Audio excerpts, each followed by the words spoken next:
this is an iHeart podcast. Guaranteed human. Support for the show comes from Public, the investing platform for those who take it seriously. On Public, you can build a multi-asset portfolio of stocks, bonds, options, crypto, and now generated assets, which allow you to turn any idea into an investable index with AI. It all starts with your prompt. From renewable energy companies with high free cash flow to semiconductor suppliers growing revenue over 20% year over year, you can literally type any prompt and put the AI to work. It screens thousands of stocks, builds a one-of-a-kind index, and lets you backtest it against the S&P 500.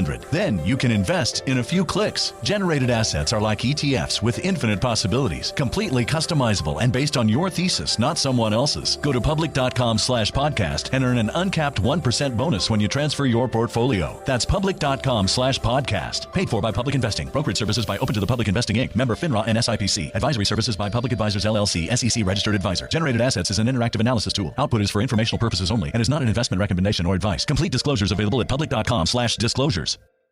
There's a difference between liking a house and actually getting it. Redfin is built to make up that difference and close the gap between finding and owning the home for you. Redfin agents close twice as many deals as other agents. So when you find a home you love, you're not a step behind when it comes to making an offer. That means less watching great homes disappear and more focus on the one you'll call home. Redfin helps turn saved listings into real addresses. Get started at redfin.com. Own the dream.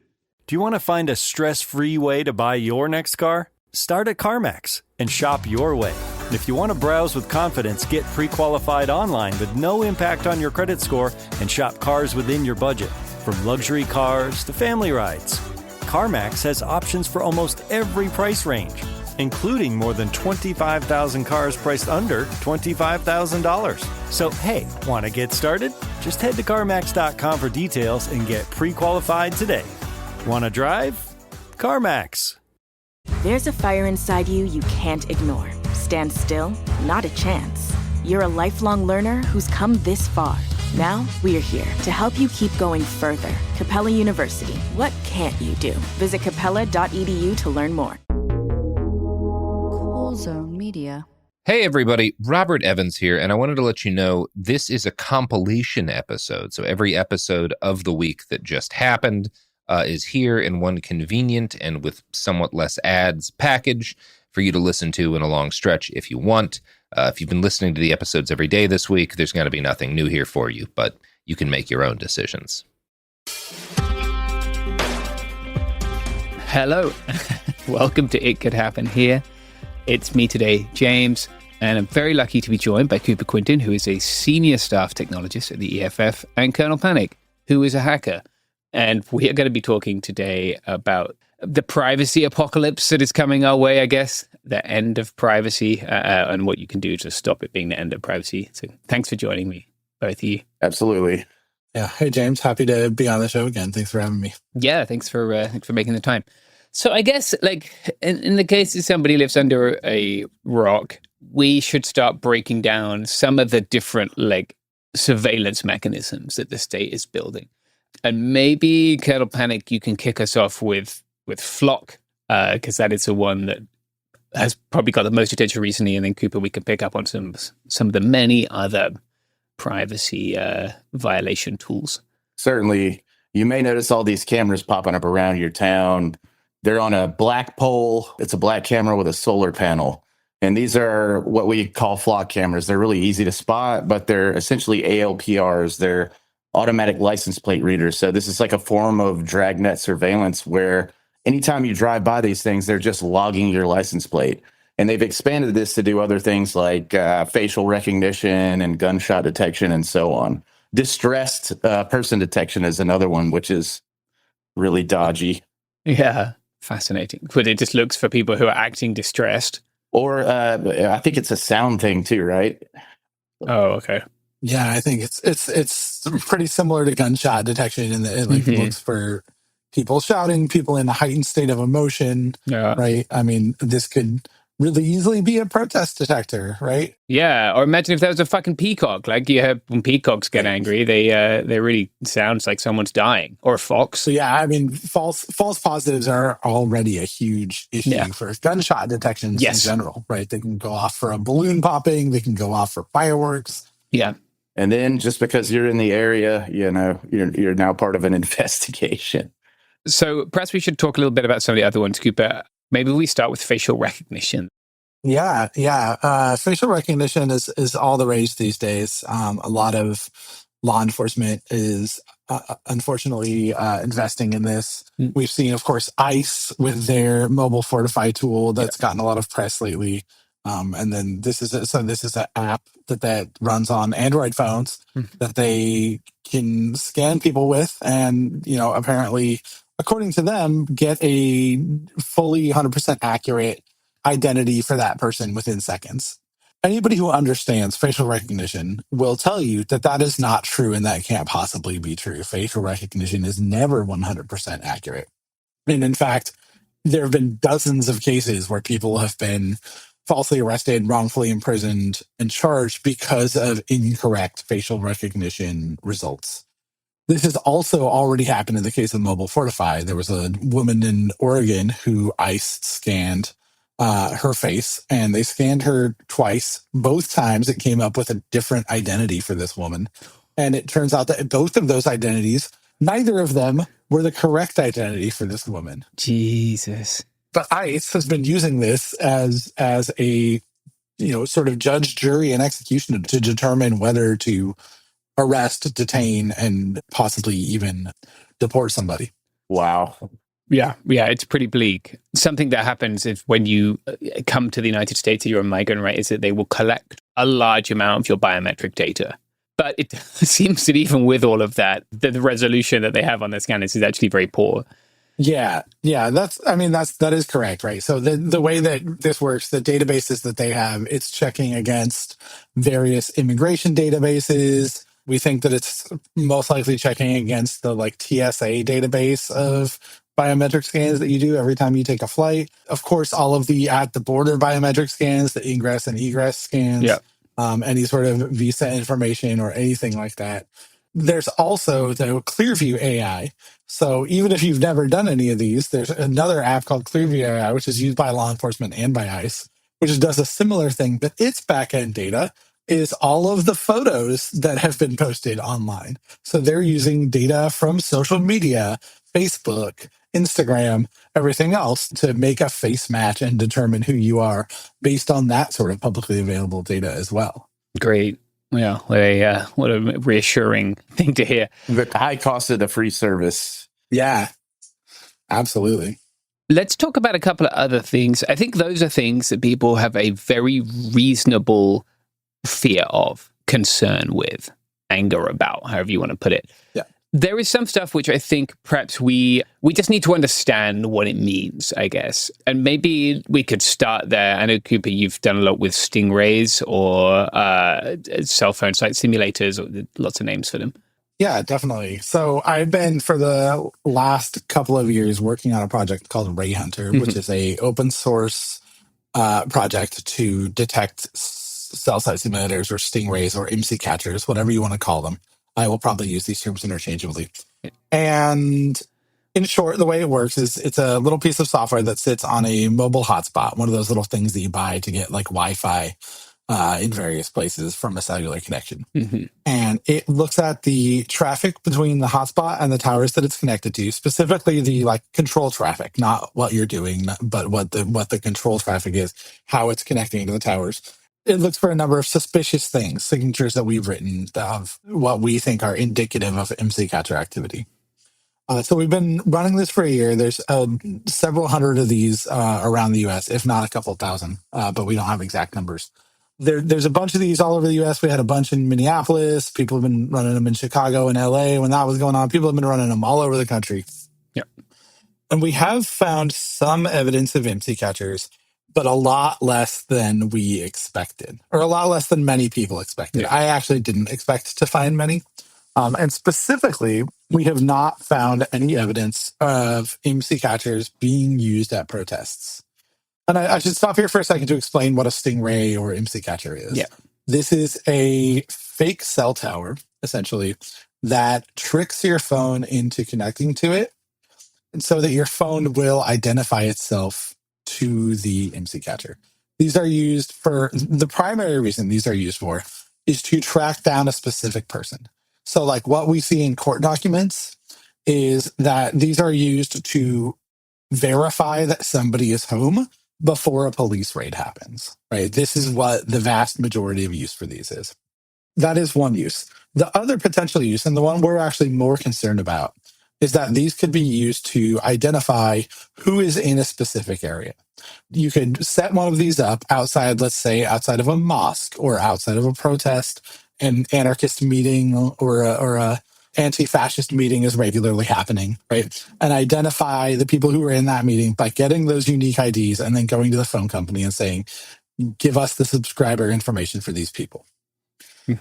And that is a far more concerning use. Yeah. And we are not seeing it so far with Ray Hunter being used for that. What we're seeing is uses that seem to be more in line with the sort of manhunt or like verifying that somebody is home style of operation, which is also what we're seeing in court documents.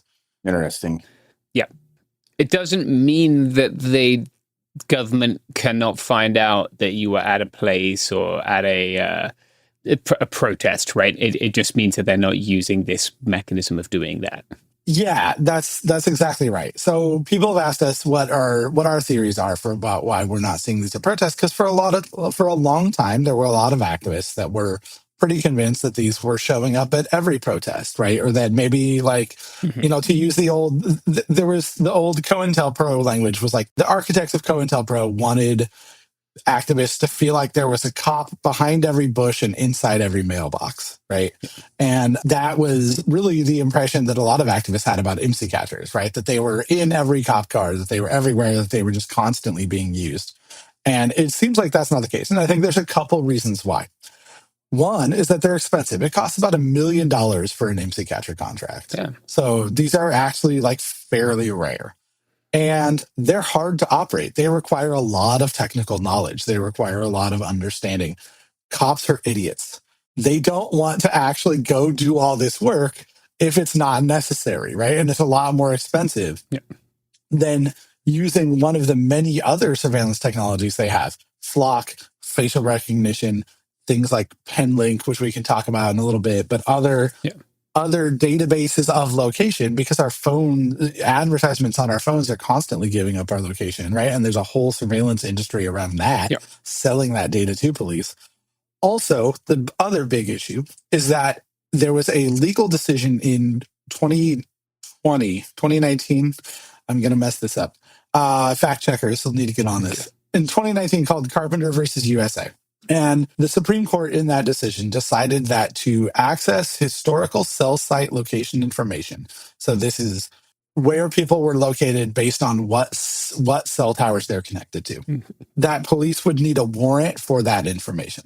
And it seems like at that time, a lot of law enforcement agencies decided that also extended to stingrays. Whereas previously they had not been needing to get a warrant to use their stingrays. It seems like a lot of them thought, oh, okay, this seems like it probably also applies to stingrays. Therefore, any case using stingrays without a warrant will get thrown out. Therefore, we're going to need to get a warrant to use this thing. And it turns out having to get a warrant was too high of a bar for most police agencies and made them not want to use this technology unless they absolutely had to and thought they could get a warrant for it. But there's a lot of other things they don't have to get a warrant for. So we think, my theory, is that they are using these other technologies that are easier to use, cheaper to use, don't have to get a warrant, and saving the stingrays only for when they are sure they can get a warrant and when the cost and complexity is justified. Yeah, that makes sense. It's 2018, June 22nd, 2018, that Supreme Court case. Thank you. Real-time fact-checking here on ICHH. Yep, that's what we do. Let's talk about PenLink and like other location data. I did hear recently that it's possible that Iran had used commercially available location data to target some of its strikes on U.S. troops in the Middle East, which is wild to consider. I had not heard that, but it's not surprising, and it is absolutely wild, right? So PenLink is a company that actually previously had sold a lot of software to help out with IMSI catchers. So interestingly, they have now pivoted to different types of surveillance. So they, a few years ago, acquired this Israeli company called Cobwebs. Cobwebs makes a lot of different software. There's actually just recently a fantastic report about all of the software that was acquired by Penlink in this sale. There were links to a couple of spyware manufacturers. Anyway, there was a report on Citizen Lab that's excellent. I highly recommend it. But the short of it is that Penlink has acquired two of their main products, one of which is called Tangles, and the other one is called WebLock. Tangles is a social media surveillance tool that allows investigators to scrape social media for specific keywords and make links between different people, different organizations, say like anybody who has interacted with the John Brown Gun Club, or anybody who has interacted with the Socialist RA, or anybody who has mentioned the words Antifa, right? You can go build a dossier on that person, build a dossier on who their friends are, what they're talking about, scrape specific groups, any sort of left-leaning group, right? They can build a dossier on that, who all the people are, who their friends are. And then they have this tool called WebLock. And what WebLock does is it is a near real-time database of the locations of millions of phones worldwide. And so how it works is police can circle a specific area on a map, and it will show information about all of the phones that they know, that were in that area in some sort of time frame. And I think that the data gets updated every 24 hours. So you're going to have about a 24-hour delay in that data. So you circle an area just like with your finger, and you're going to see who was there, as of 24 hours ago and back to, whatever time frame you set. You can then select any one of those phones that were in that area and see information about that person, which is mostly advertising demographic information, like what sort of age bracket that person's in, what their interests and hobbies are, whether they have kids, whether they're a parent, what their nationality is, et cetera, et cetera. But you can also see a historical map of where that person, or where that device, we should say, has been, right? And so you can see where they're at, where they spend their days, which is probably their work or something like that, where they spend their nights, which is probably their house, where they spend sort of their afternoons or evenings, maybe a third space, maybe a lover's house, something like that, right? But you can see everywhere they've gone. You can see if they were at a specific protest. You could see everybody who was at a specific protest. You could do a lot of different things with that. And we think that they get that data from advertising networks. We know they get it from apps on your phone. And basically, those apps are sending information to advertising networks, which is then sold or scraped by Penlink to add to their database for this app. And all of this is then sold to law enforcement, so law enforcement can get this information, and none of it requires a warrant currently. Or law enforcement does not think they need a warrant to acquire this data, and judges have upheld that so far. Yeah. So you're saying when you download an app and you give it location permissions, that this is aggregated and then sold to third party? Not every app, but yeah, a lot of apps. Like most of them. We've been really strongly encouraging people to not give apps location permissions unless there's a very good reason why that app should have location permissions, right? Like on my phone, the only app that has location permissions is my Maps app and my Weather app, right? And that's because I know those apps don't have advertising SDKs in them. Yeah. But if you were extra paranoid, like if I was heading to something that I didn't want people to know I was there, I would turn my phone off, or at least put it on airplane mode, right? Yeah. Short of that, you could turn off location services entirely for your phone, right? And give no app your location. But yeah, it's our phones are snitches, man. Our phones are snitches. Yeah. That is the big take home, is the big snitch you carry around in your pocket, take everywhere with you. Talking of snitches, I can't think of a way to fucking pivot this into adverts. Damn. Products and services. Here's some things you can buy to snitch on you. Yeah, hey, buy these things. They'll give away information data, sell it to an Israeli company who'll sell it back to the cops.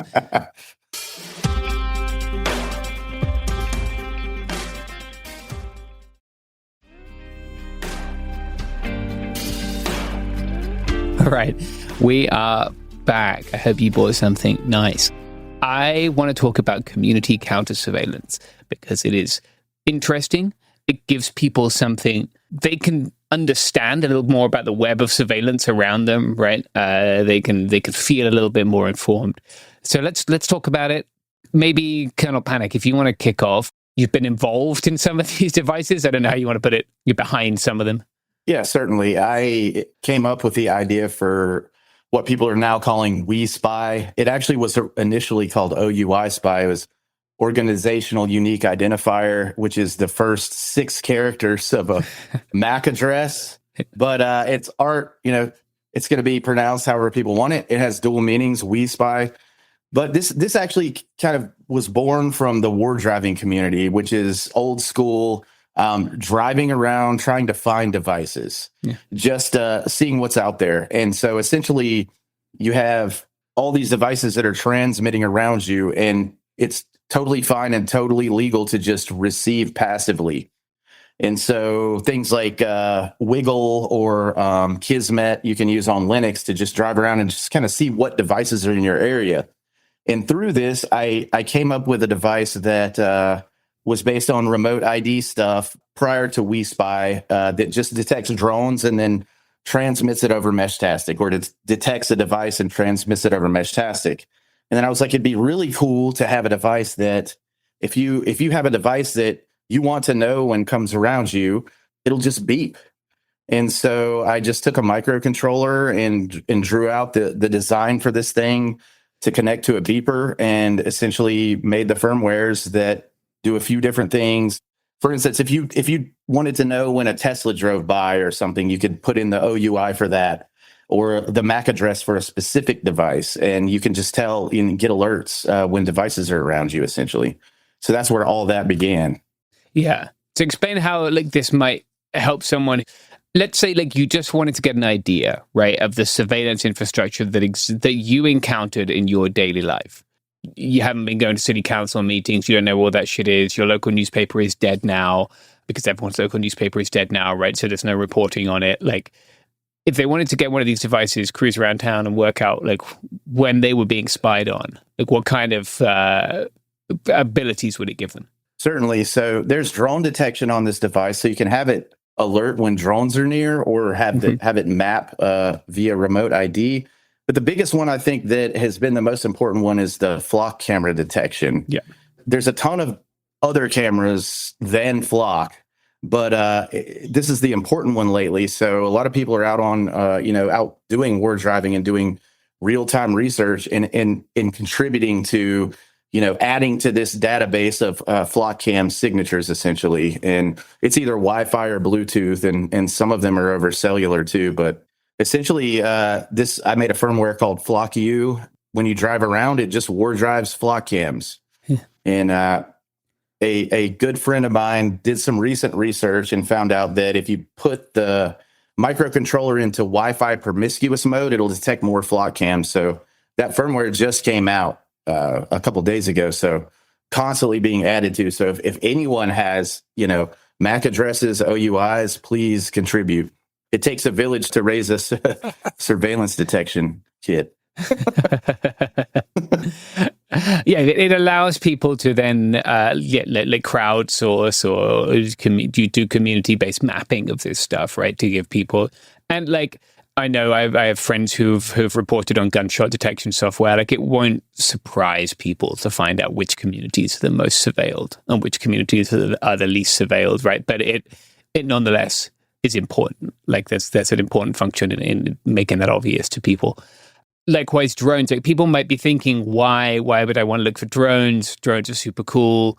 I just fly them around to see the birds. Can you explain that drones might also play a role in surveillance? Yeah, absolutely. I'm a avid drone flyer, so I developed this just for funsies, and made a drone detector. And I quickly realized that the most frequent flyers are the PD, unfortunately, surveilling the area. So it's really interesting to see that they're flying, more regularly than any hobbyist. Yeah. This has become a big part of like cops used to have to send up a helicopter to look at something from above, right? And they still do all the time. I hear that shit over my house every day. But they can also do it with a drone now for much less money. But do you want to explain Ray Hunter a little bit for people who are like suddenly shocked by all of this and they want to turn their car into a beeping machine? Yeah, for sure. I will do that. I want to extol the virtues of We Spy for a little bit before that, though. Yeah. I mean, this is how I linked up with Colonel Panic, because I thought this was such a really amazing project, and I think that it serves a couple of purposes, right? I think that there's one very practical purpose of like, this can help you map out the surveillance in your town, right? You can export the data from this and upload it directly to Flock Mapper, right? Or there's some other site that'll help you like plot a route from point A to point B, avoiding flock cameras, which I think is really cool. It also just helps sensitize you to how many flock cameras are in your town. Like people, like they are unobtrusive to a degree, right? Like they are easy visual noise to just ignore. Yeah. Right. But when you're like, I was surprised by how much it went off in my town. And then I'd look up and I'm like, oh yeah, flock camera, okay. Right. And it got me used to like spotting those cameras around. Right. And I think that it's a really useful piece of propaganda work, essentially, in that way, to get people used to spotting these, to get people thinking about, well, where are these? How many of these are there in my town? Right? Like people are like, well, you could just go look for them. Yeah, but people don't, right? You've got other shit to do. Yeah, exactly. But if I hear that from the really loud buzzer, right? I know that something is going on, right? It's more of it's a little more jarring, and it's good in that way. Yeah, I see it as like a little, I don't know, imagine a little parrot sat on your shoulder and went, you're being spied on, you're being spied on, you're being spied on. Just constantly. Yeah, and you realize the extent to which that is happening. It's a surveillance coal mine canary, essentially. Yeah, canary is better analogy. Kind of like lion cat, but surveillance cat, right? Yeah. Instead of every time you're lying, it says that, it just says surveillance every time somebody's spying on you. Yeah. The other thing that I think is cool about OUI Spy and Raid Hunter and why I think these are good projects is it gives a lot of people something to do, right? Fascism can really make people feel helpless, and this overarching surveillance can really make people feel helpless, and it's really easy for people to fall into privacy nihilism and security nihilism, right? And just be like, well, I'm going to be watched constantly. There's nothing I can do. So, screw it. Why do anything, right? And this gives people something to do, right? There's a thing and Americans love buying a thing, right? We love a gadget. And so there's a thing you can go buy or build or set up or whatever, right? And go start pushing back, even just little by little, on the surveillance around you, right? And then once you start doing one thing, it lowers the energy of activation. It becomes easy to do other things, right? It becomes easier to go to your city council and demand that they rip these cameras out. It becomes easier to find and organize with other people in your community, right? It becomes easier to start to, think about direct action. In that sense, it becomes a bit of like propaganda by deed, right? Like we're giving people the tool to get off their couch and start to push back and start to fight back and start to become a part of a community, right? So I think it's really important for that. With Ray Hunter, so I already kind of described how it works, but we had a few goals with Ray Hunter. One was to figure out, how often cell site simulators were being used in the U.S. And around the world, but I live here, so this is my main focus. But specifically, how often they're being used to spy on protesters, right? Because we were getting this idea that a lot of activists thought that they were everywhere, right? And I thought that other things were a much bigger threat, right? Like there are things that I'm more concerned about, but also cell site simulators, stingrays are pretty mysterious, right? Like we know the broad strokes of how they work, but we don't know the technical details of what exploits they are using to, essentially trick people's phones into connecting to them, right? So this was a chance to try to get some ground truth information about that as well. Yeah. And we have succeeded in that. We have a bunch of recordings from around the US of things that we think are quite likely to be cell site simulators actively in use by law enforcement. And we've got some ideas about how they're working and what they're doing. And the other goal is that we wanted to try to calm down some of the fear and uncertainty and doubt among activists about whether this was a threat model that they need to worry about, and give people more accurate threat models, right? Yeah. And also give people, a modicum of comfort, right? This is not a self-defense device, right? This is actually at the end of the day, this is a data not data collection. We're not collecting your data, but this is a research project. Yeah. We're collecting the data about how often do we think we're actually seeing these, right? But it gives people a modicum of comfort too, right? Because you have Ray Hunter with you, right? And if it doesn't go off, you're like, every time it doesn't go off, you're like, okay, maybe this is not actually a threat model that I need to worry so much about, right? And then I hope you'll think, well, what do I need to worry about? Oh, probably things like pen links, probably things like Celebrate and the cops arresting me and making a copy of all the data on my phone. Yeah. Right. Probably other, facial recognition and other things like that, which I think are the things that you should be thinking about and worrying about. Yeah. That's been the point of Ray Hunter. And I think it's been successful in that sense. Right. But yeah, we want more people to install this, right? Especially the next time ICE lays siege to a city. Right. We want to have them there. Late in the game to Minneapolis, a ground game got set up where we then had a couple hundred of these on the ground in Minneapolis. And we did not find anything in Minneapolis that we felt was conclusive evidence of an MC catcher. Mm-hmm. Well, ICE was there laying siege to the city. Hopefully there is no next time they lay siege to a city. Yeah, hopefully that doesn't happen again. But if that does happen again, hopefully we can get, sort of a ground game set up very quickly to try to determine if they're using this form of surveillance or not. So talking of surveillance, here are a couple of products and services. If you buy them, that will probably result in your data being collected, which will in turn be sold perhaps to an Israeli company who will sell it to the cops. Shambo would never sell my data.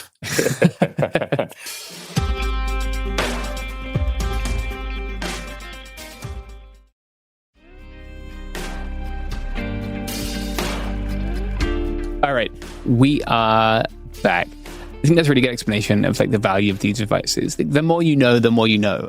And this is a struggle that I have on a daily basis at the moment. There are so many things to be angry and scared about right now. We don't need to invent shit that we shouldn't be angry and scared about. We need to focus on the things that are a real threat. And there are things in this landscape which are a real threat. And so I think it helps people to have that. It's one thing to go on Flock Mapper or whatever and be like, okay, well, they're there and there and there. It's another one to be like, well, shit, in my going out to get a pizza with my friends, I was spied upon 5 times. And I think that is very valuable. And at the same time, nobody tried to cell site spoof and get my information that way. I think that's very important. Let's talk a little bit about how people can organize. San Diego has done a spectacular job of signing a contract that it can't stop paying for surveillance cameras. So even if we stop using them tomorrow, we would keep sending our taxpayer money to a spying company, which is great because our city is run by the sea. It will continue to be a shit show forever, apparently.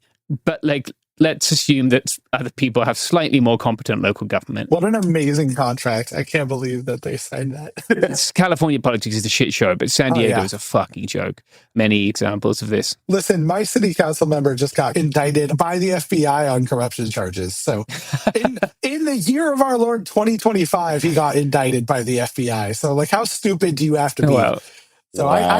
I have no leg to stand on, but also in California, so it all tracks. Yeah. The great times on the left coast. Yeah. Let's talk about how people have organized their communities against surveillance.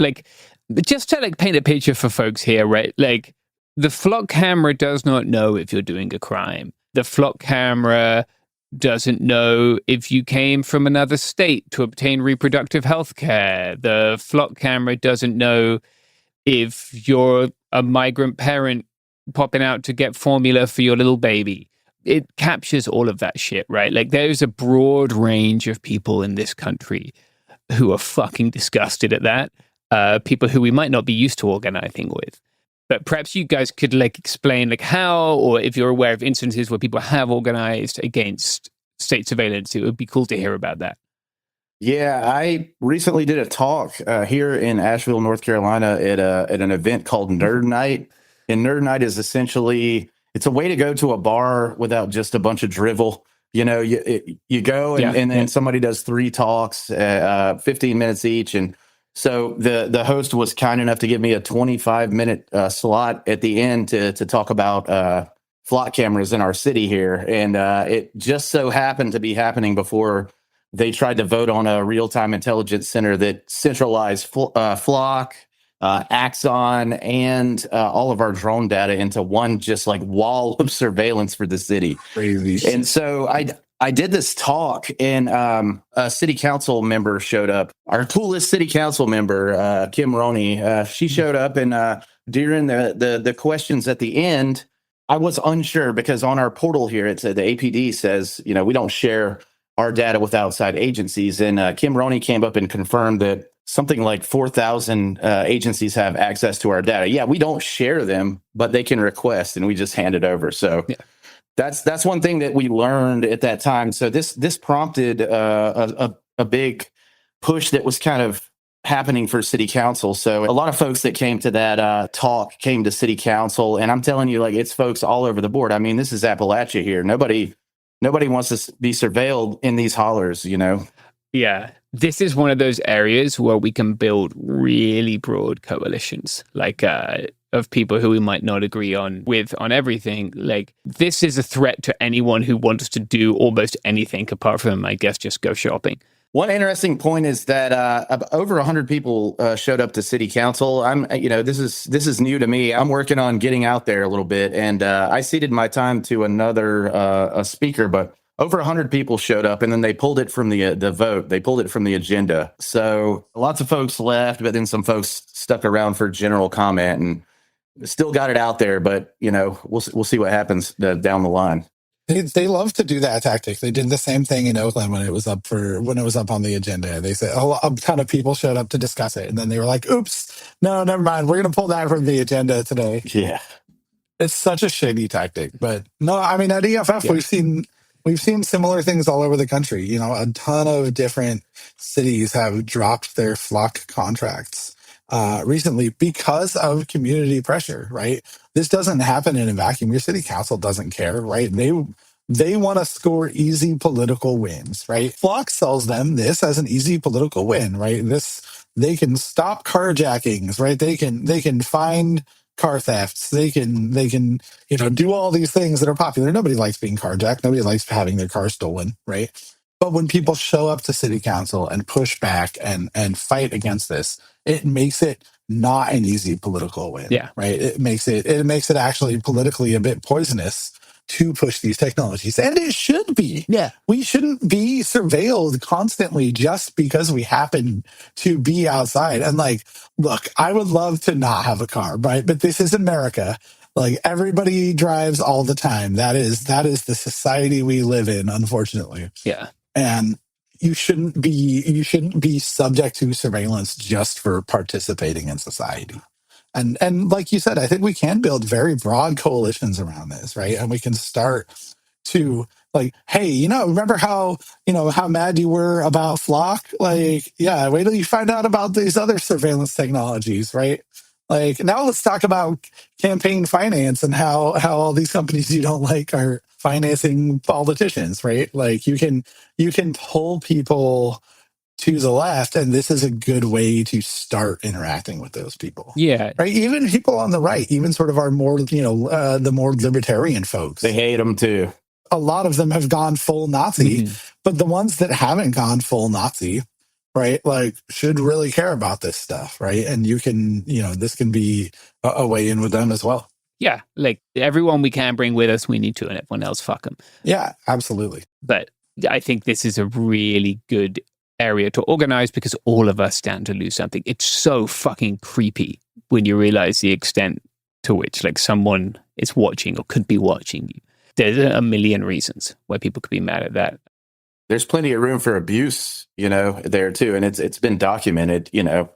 a recent video with Ben Jordan. I mean, oh yeah, if you give people this kind of surveillance access, it's impossible to vet people on this level, and if you give people who got, godlike surveillance power, what are they going to end up doing? And there's been cases where they've shown that police officers have surveilled their ex-partners and then consequently pulled that person over, which is just insane. Yeah, no, they've used this to stop people, to surveil current partners, ex-partners. Like, the idea that police would never abuse their power is completely absurd. And anybody who is arguing that is not arguing in good faith, I think. Yeah. And yet, like it is, not that the Dems are like necessarily, I mean, they're not on the side of goods, especially in this area, but like right. it is a big blue state thing. Like, don't think that because you live in California, this isn't happening. Right. This is very much happening. Yeah. Right. Yeah. I mean, to talk about that real quick, right? Like, we have, I am blanking on the bill number, but we have a law in California that prevents California police agencies from sharing data from Flock from license plate readers in general with outside agencies and with ICE. Mm-hmm.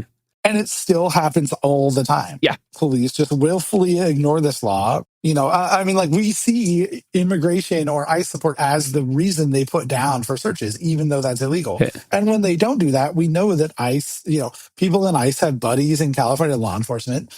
They text them. They say, hey, run this plate for me.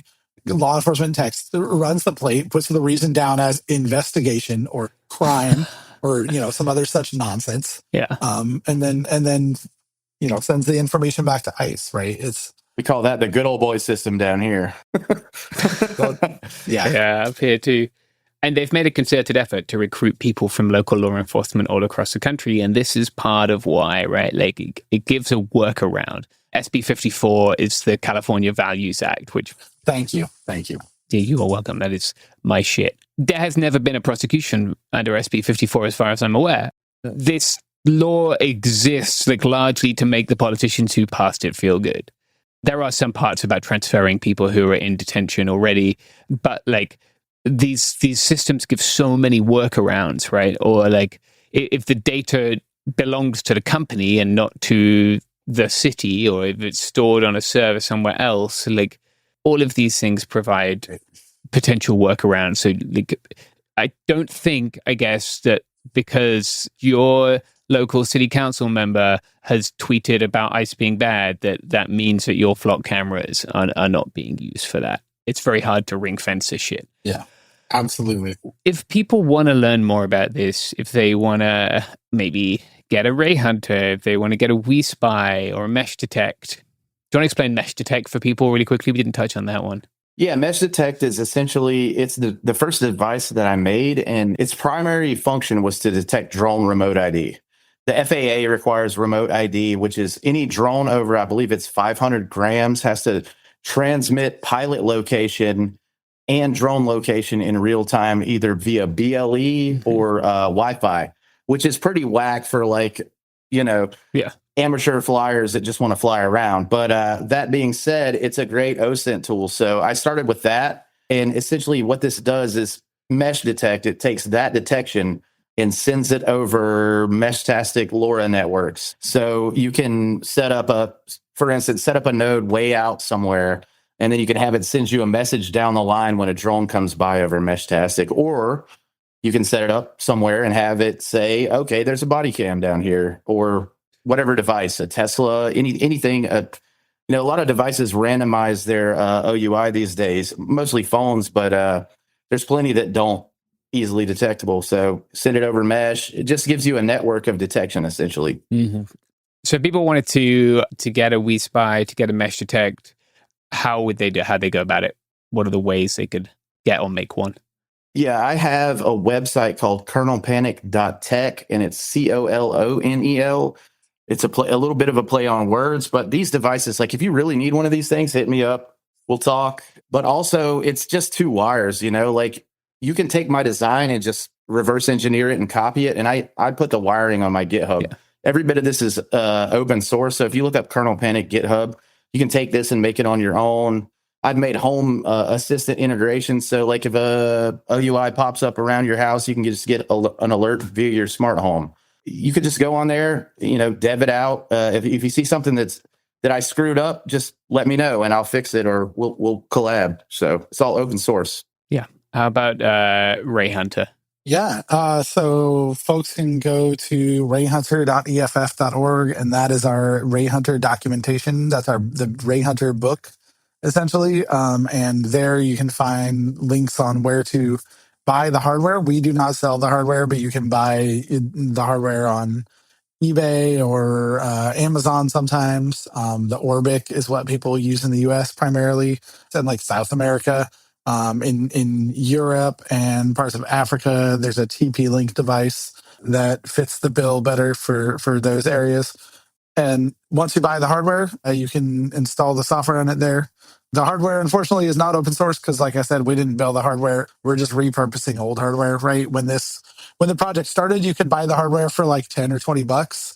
Now it's harder to find because people have bought out a lot of the supply, and other scalpers have wised up to the fact that people are trying to buy these. So unfortunately, we've created a whole like mini market. I'm a market maker. God damn it. We've a hyper capitalist right here. But no, there's a whole, mini market of people selling like already installed Ray Hunters on eBay and stuff. Yeah. I don't recommend paying more than like 40 or 60 bucks for the hardware. But then, yeah, the software is free. It's free. It's open source, right? It's on GitHub. You can go edit it right now. And, I know there's a lot of tech folks that listen to this show. And I just want to say, like, there's so many cool opportunities for counter surveillance, right? Like we keep kind of mentioning that, like, a lot of police hardware is made by this company Axon, and it has a very unique Bluetooth signature that can be easily detected, right? There's a lot of really interesting stuff that you can do with counter surveillance. And the chip that the OUI spy runs on, the ESP32, is this really powerful little chip that only costs like $6 if you buy them wholesale. And it's got Wi-Fi, Bluetooth, and a bunch of really cool capabilities, that you could use to make some really cool counter surveillance stuff. And so I really want to encourage the tech-minded folks to like think about this. Come look at these projects, write your own code or make your own projects, right? But like the quote from Hackers, and as your beautifully designed PC board says, Colonel, we can snoop onto them as they snoop onto us, right? Exactly. We need to spy back, right? We need to raise the cost of them spying on us, right? And that's like, sorry, that brings me to another tangent. No, go off. What's really cool about these projects is like you can build Ray Hunter for about $20, right? You could buy a beautiful PC board and the already assembled thing from Kernel for a few $dozen. I don't know the exact price off the top of my head, so I don't want to say. Or you could build one for under $20, right? Yep. And you are then for 20 or $40. You are making useless a surveillance tool and surveillance network, which costs hundreds of thousands to millions of dollars, right? The economics here are on our side. Yeah. Right? Like this is just like any sort of asymmetrical warfare, right? Like it costs millions and billions and really billions of dollars for the governments of the US to set up this surveillance economy, and we can defeat it for, 20 or $40 each, right? Like we can do this a lot longer than they can. They will go broke before we do. And I think that that's really important, right? Like the asymmetry here and the economics here are actually on our side. Yeah. And it's also like, it's cool to understand and make stuff. I am very good at fixing things that work on, like explosion happens and piston lifts, right? Like that's my wheelhouse. I can fix my truck. I can fix my bicycle. I can fix... Are you saying you like ICE? Internal combustion engines? Yeah. In many ways, both ICEs will be the end of all of us. But I enjoy to fix one. I like to look at it and go like, okay, this goes bang and then this goes up. And it's cool to learn this stuff. It's cool to learn a new skill, especially like once you get into your 30s. Like it's good to learn shit. Yeah. And this is approachable, especially like the guides for these are very approachable, even if you're not like a tech punk. If this is your first time going on GitHub, and that there are people you can reach out to, like real nice people. You won't get an AI tech support. Someone will help you understand this shit, and that is cool. There's a platform called M5 Stack that makes it really easy. So like you get a Zhao ESP32 But M5 Stack makes it so that like you don't even have to do soldering, and they have drag and drop coding. Oh, cool. So you can just plug in sensors and things like you can make a drone detector out of one of those, and it already has like a screen on board. And so like it's super cheap, and you could just dev it out really hard and just go for it. You know, it's easy for makers nowadays. Like in the 50s, right? You'd have to have an entire military and industry complex behind you to do this kind of stuff, right? Or a corporation. And now you can just make yourself a little thing in your house. It's really cool. Yeah. And like, I was in Minnesota there at the time when lots of ICE and CBP agents were too, when they took a lot of people and killed 2 people. And like, one of the things that was beautiful about that really horrible time was that everyone was so locked in. Like, to include grandmothers, to include a dude with a sign that said, "What would Ronald Reagan do?" Like, no one wanted those people in their town, right? And that requires everyone to do what they do best. Not everyone can be out on a street corner whistling a whistle or driving around, right? Some people have like a really powerful skill set. And if you are someone who can't be out, you can still help create these. You can help code this stuff. Like, it's beautiful when our resistance like takes the best from all of us. And then we are all better because of that. Absolutely. Beautifully said. Anything you guys would like to plug before we go? Websites, mutual aid projects, favorite snacks, whatever you want. Take a peek at dflock.me if you want to. I have nothing to do with that project yet, but they map in the flock cams. You can use these detectors as supplementary devices to confirm or to find things you haven't seen. But other than that, just kernelpanic.tech, and definitely check out EFF. They got a lot of good stuff going on, and they've been doing it since the early days. Yeah, I guess I'll plug EFF's surveillance self-defense guides specifically. That's at ssd.eff.org. We're the only continuously updated and longest maintained security guides. There's also the activist checklist, which is another really great resource. The surveillance self-defense guides are almost like a textbook. Like, there's a lot of info there. Mm-hmm. But if you just need the like quick and dirty Cliff Notes version, activist checklist is really great for that, right? And they're doing a good job keeping that up. A lot of respect to them. And then, check out, rayhunter.eff.org for Ray Hunter stuff, kernelpanic.tech for his stuff since he plugged my stuff. I guess the other thing that I will plug is Open Archive, which is a nonprofit that I'm on the board of. They're making an app called Save, which allows you to securely record, archive, and verify videos of whatever you want, say, such as human rights abuses or, police atrocities or things of that nature. And so I recommend that project. Go check them out. They're really good folks. If you're doing a lot of cop watch type stuff, that's a good place to go. Fantastic. Nice. Well, thank you very much for joining us. That was great. Thank you for having us. Thank you.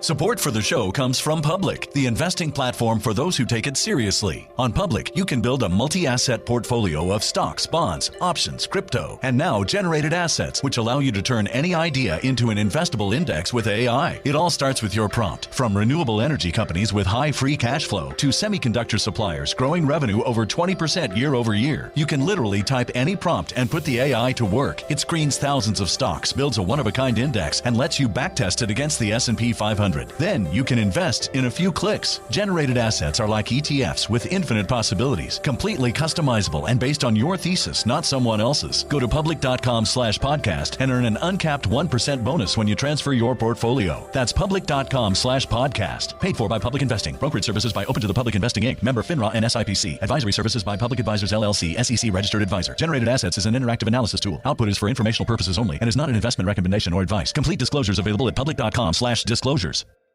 This is Jacob Goldstein from What's Your Problem?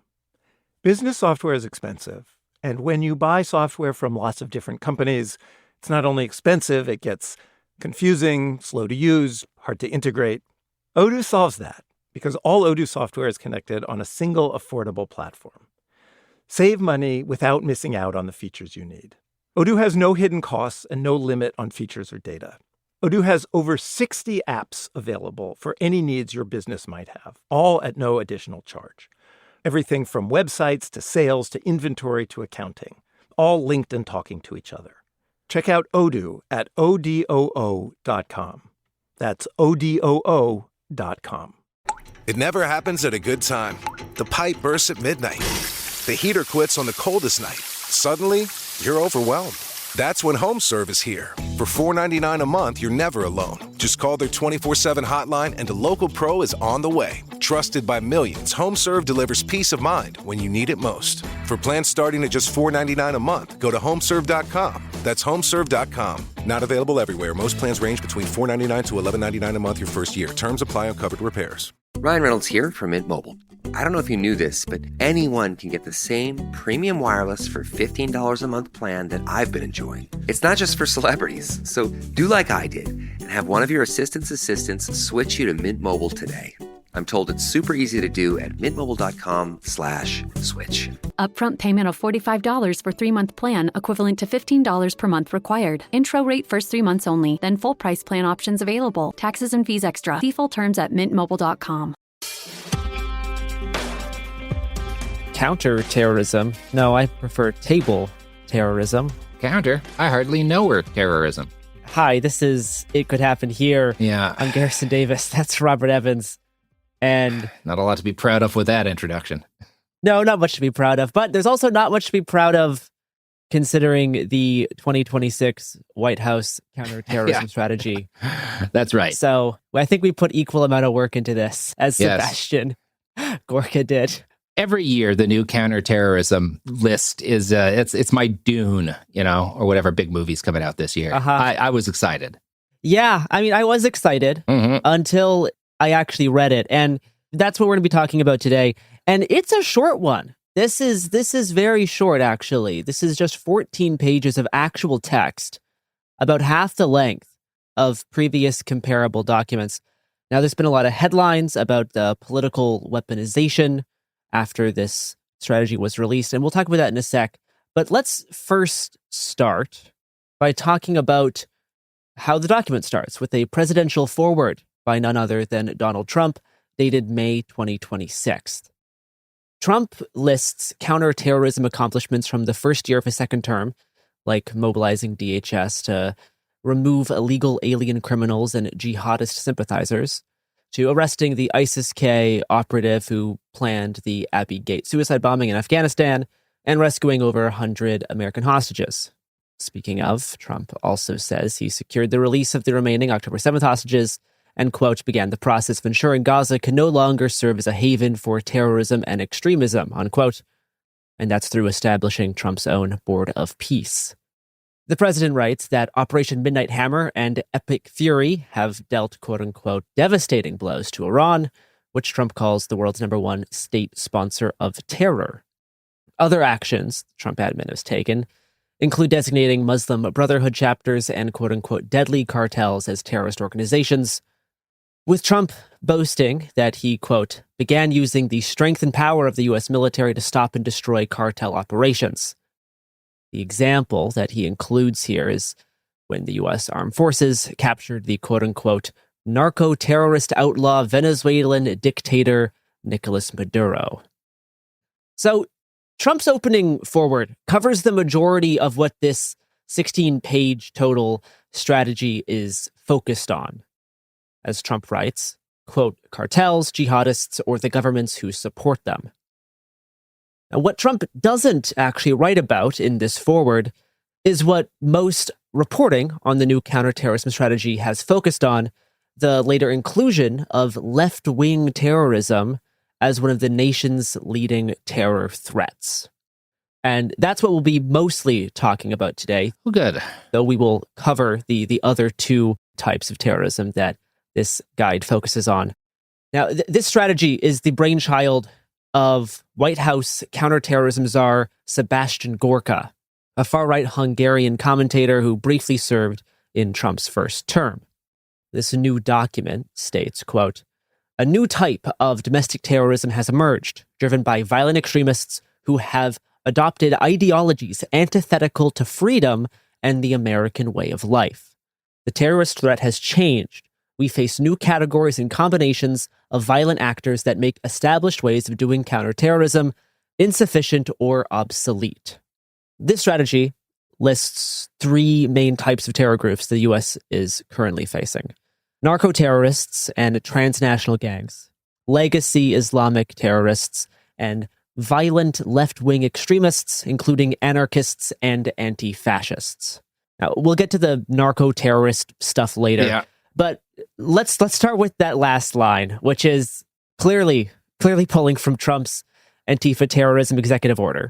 As well as the National Security Presidential Memorandum number 7, which directed federal law enforcement to investigate potential crimes relating to political violence and terrorism, quote, under the umbrella of self-described anti-fascism. This is a pretty clear political weaponization of the intelligence community apparatus. And the new counterterrorism strategy doubles down on what MSPM 7 established, writing, quote, in addition to cartels and Islamist terror groups, our national counterterrorism activities will prioritize the rapid identification and neutralization of violent secular political groups whose ideology is anti-American, radically pro-transgender, and anarchist. We will use all the tools constitutionally available to us to map them at home, identify their membership, map their ties to international organizations like Antifa, and use law enforcement to cripple them operationally before they can maim or kill the innocent. We will do the same with state sponsors of such groups and those governments undertaking lethal plots on U.S. soil or against Americans anywhere. Unquote. Sure. Are there any cases of that happening? Are there any Antifa groups killing Americans? They have one case. Not Antifa groups, but yes. Oh, they don't have cases of state sponsors backing Antifa, but they do have one instance included of violent left-wing extremism, which we'll get to in a sec. That's one example across this 14 to 16 page document. Now, the violent secular ideologies that I just listed are very similar to or overlapping with the common indicators and motivations animating violent conduct included in NSPM 7. Anti-Americanism, anti-capitalism, anti-Christianity, support for the overthrow of the United States government, extremism on migration, race and gender, and hostility to those who hold traditional American views on family, religion, and morality. Now, after this new strategy was published, Sebastian Gorka told reporters, quote, "We are taking ideology and counter-ideology very seriously," unquote.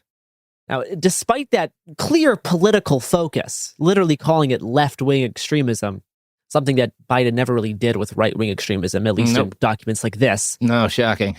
Despite that clear focus, this counterterrorism strategy claims that counterterrorism operations will be executed, quote-unquote, apolitically. And actually spends a significant portion complaining about how the Biden admin previously weaponized counterterrorism operations against innocent Americans. Great stuff. Quote, as real threats were ignored or underplayed, Americans have witnessed the politically motivated killings of Christians and conservatives committed by violent left-wing extremists, including the assassination of Charlie Kirk by a radical who espoused extreme transgender ideologies, unquote. This is the only example of quote-unquote left-wing violence included in this entire document. Just this one killing. Now, on executive disorder, we have reported on a few instances where the Trump administration has tried to weaponize the killing of Christians or attacks against churches as being motivated by anti-Christian bias, even when the people committing those attacks were themselves Christian. And for all that we can tell, were not religiously motivated against Christians, but they tried to glom onto a few of these incidents. Certainly not the Charlie Kirk assassination. Exactly, right? Yeah. But they've tried to glom onto these examples to build this narrative of anti-Christian violence, which is rising in the United States. And as for the assassination of Charlie Kirk, we still don't have a clear picture of the motivations behind that attack. More on that later. After this new counterterrorism strategy dropped, I did the thing that I assume anyone would do and read through the past 3 or 4 counterterrorism strategies. Really? Yeah, great stuff. From the past 10 years. Good work. Trump released one in 2018, and then Biden's came out in 2021. Now, the first mention of any non-Islamic terrorist group in Trump's 2018 counterterrorism strategy is the Nordic Resistance Movement. Quote, a prominent transnational, self-described national socialist organization with anti-Western views that has conducted violent attacks against Muslims, left-wing groups, and others, unquote. Now, this document from Trump's first term focuses almost exclusively on Islamic terrorism, specifically ISIS and Al-Qaeda, but also briefly mentions the neo-Nazi National Action Group in one paragraph, and in another reads, quote, the United States has long faced persistent security threat from domestic terrorists who are not motivated by a radical Islamist ideology, but are instead motivated by other forms of violent extremism, such as racially motivated extremism, animal rights extremism, environmental extremism, sovereign citizen extremism, and militia extremism, unquote. But that's really all it has on non-Islamic extremism in what is a 34-page document. By the time Biden got into office, white supremacist violence had risen dramatically, and the Biden admin released a domestic terrorism-specific counterterrorism strategy. This document, released in June of 2021, starts by describing racially or ethnically motivated violence, from the KKK during Reconstruction to attacks on black churches and synagogues and the El Paso shooting at the Walmart. Then, the document covers what it calls anti-government or anti-authority violent extremism, including the Oklahoma City bombing, the congressional baseball game shooting, and the recent January 6th attack. I'm going to read a paragraph from Biden's domestic terrorism strategy here to compare. Quote, today's domestic terrorists espouse a range of violent ideological motivations. They also take on a variety of forms, from lone actors to small groups of informally aligned individuals, to networks exhorting and targeting violence towards specific communities, to violent self-proclaimed militias. Among that wide range of animating ideologies, racially or ethnically motivated violent extremists, particularly those who promote the superiority of the white race, and militia violent extremists are assessed as presenting the most persistent and lethal threats. These actors have different motivations, but many focus their violence towards the same segment or segments of the American community, whether persons of color, immigrants, Jews, Muslims, or other religious minorities, women and girls, LGBTQI+ individuals, or others. Their insistence on violence can at times be explicit. It also can, at times, be less explicit, lurking in the ideologies rooted in a perception of the superiority of the white race that call for violence in furtherance of preservation and abhorrent notions of racial purity or cleansing, unquote. Now, Biden's strategy does later specifically mention, quote-unquote, anarchist violence, though within the broader context of anti-government or anti-authority extremism. Quote, a significant component of today's threat includes self-proclaimed militias and militia violent extremists who take steps to violently resist government authority or facilitate the overthrow of the U.S. government based on perceived overreach. Anarchist violent extremists, who violently oppose all forms of capitalism, corporate globalization, and governing institutions which they perceive as harmful to society. The document goes on to mention sovereign citizen violent extremists and other groups that resist or oppose legislative, regulatory, or other actions taken by the government. And this strategy also names a few single-issue ideologies which may motivate violence, like abortion, animal rights, environmental issues, or involuntarily celibate violent extremism. But that little section there is the closest that the Biden strategy gets to quote-unquote left-wing violence, as Trump would call it. But rather than referring to violence as somewhere on like left-right politics, Biden's strategy tries to specifically name the exact motivating factor driving the violence. His document reads, quote, the definition of domestic terrorism in our law makes no distinction based on political views, right, left, or center, and neither should we, unquote. Biden's AG, Merrick Garland, would often say that combating domestic terrorism is about stopping violence, not policing ideology, and quote-unquote, violence, not ideology, was an often repeated refrain during the Biden administration. And this is something that the Biden administration definitely acted on. The FBI investigated Stop Cop City under Biden, and a significant portion of the domestic terror-related charges while Biden was in office were levied against Stop Cop City protesters by the state of Georgia with investigative assistance from multiple federal agencies. And almost all of whom were charged with terrorism were not actually charged with any specific violent crime. We'll talk more about the partisan weaponization of terrorism or counterterrorism after some ads. Excellent.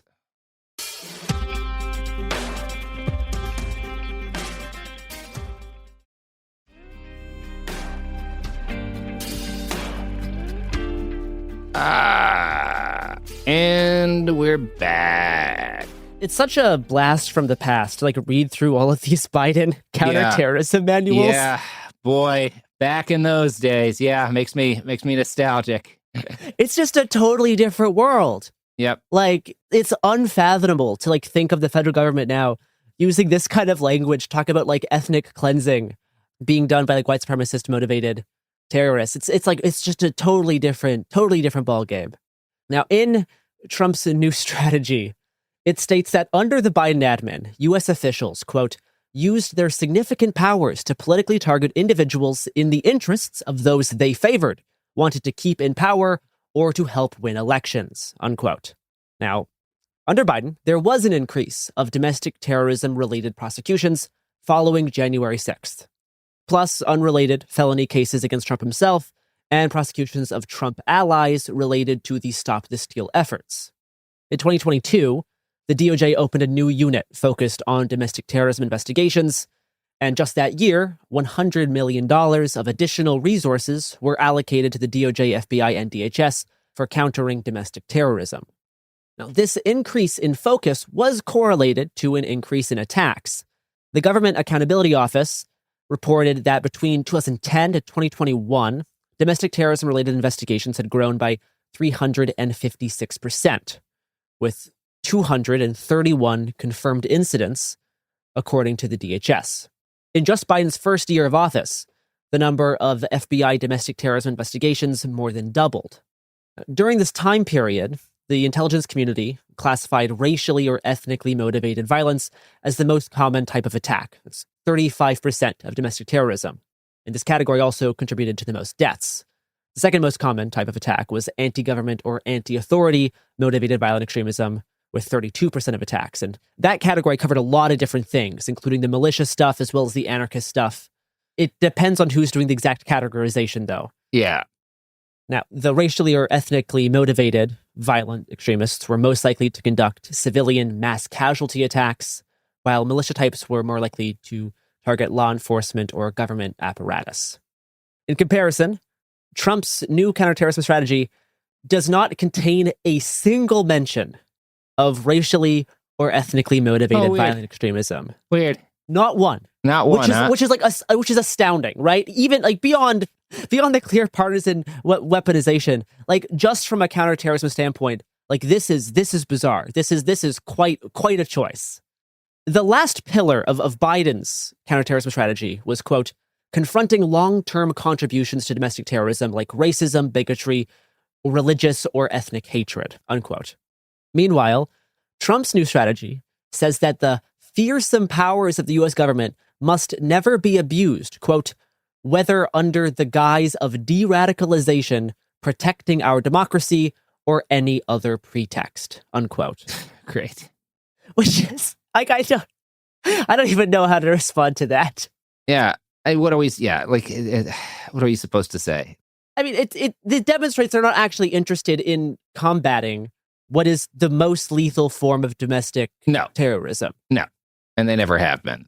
Even in Trump's first term, at least they moved towards that as the threat was increasing. But now they just have no interest whatsoever in actually target de-radicalization as an example of the fearsome powers of the U.S. government. Yeah. The thing that never worked and never actually did anything is the big boogeyman for you guys. Okay. It's wild. The new strategy includes a few examples of U.S. government overreach. Quote, our nation has not been well served by its intelligence community, which has been mirrored in old ways of looking at threats or has been actively weaponized by its leadership as a political tool. Whether plotting against conservative Catholics attending traditional mass in Virginia, parents standing up for their children at school board meetings, members of Congress, or President Trump and his associates, this administration will continue to prohibit the intelligence community from being used politically against innocent Americans. unquote. So that's the main example of partisan weaponization of the intelligence community. Let's start with this first one, targeting Catholics attending traditional mass. This refers to a 2023 FBI memo from the Richmond Field Office on how racially or ethnically motivated violent extremists were displaying a growing interest in traditionalist Catholicism. Great. And how trad Cath extremist violence could be mitigated by building connections within the church. Sure. Now, random Latin mass churchgoers in Virginia were not being investigated. Rather, this memo was discussing the quote-unquote growing overlap between the white nationalist movement and quote-unquote radical traditionalist Catholics, and how white supremacists may use trad Cath social media to promote violence and recruit. This memo also made a distinction from ordinary traditional Catholics who prefer Latin Mass and the extremist beliefs and violent rhetoric from what they call radical traditional Catholics, what we would just call trad Caths, like colloquially. After backlash to this memo, the FBI claims to have scrapped it for not meeting the standards of the FBI. Sure. Yeah, we've seen how high those standards are in Kash Patel's era.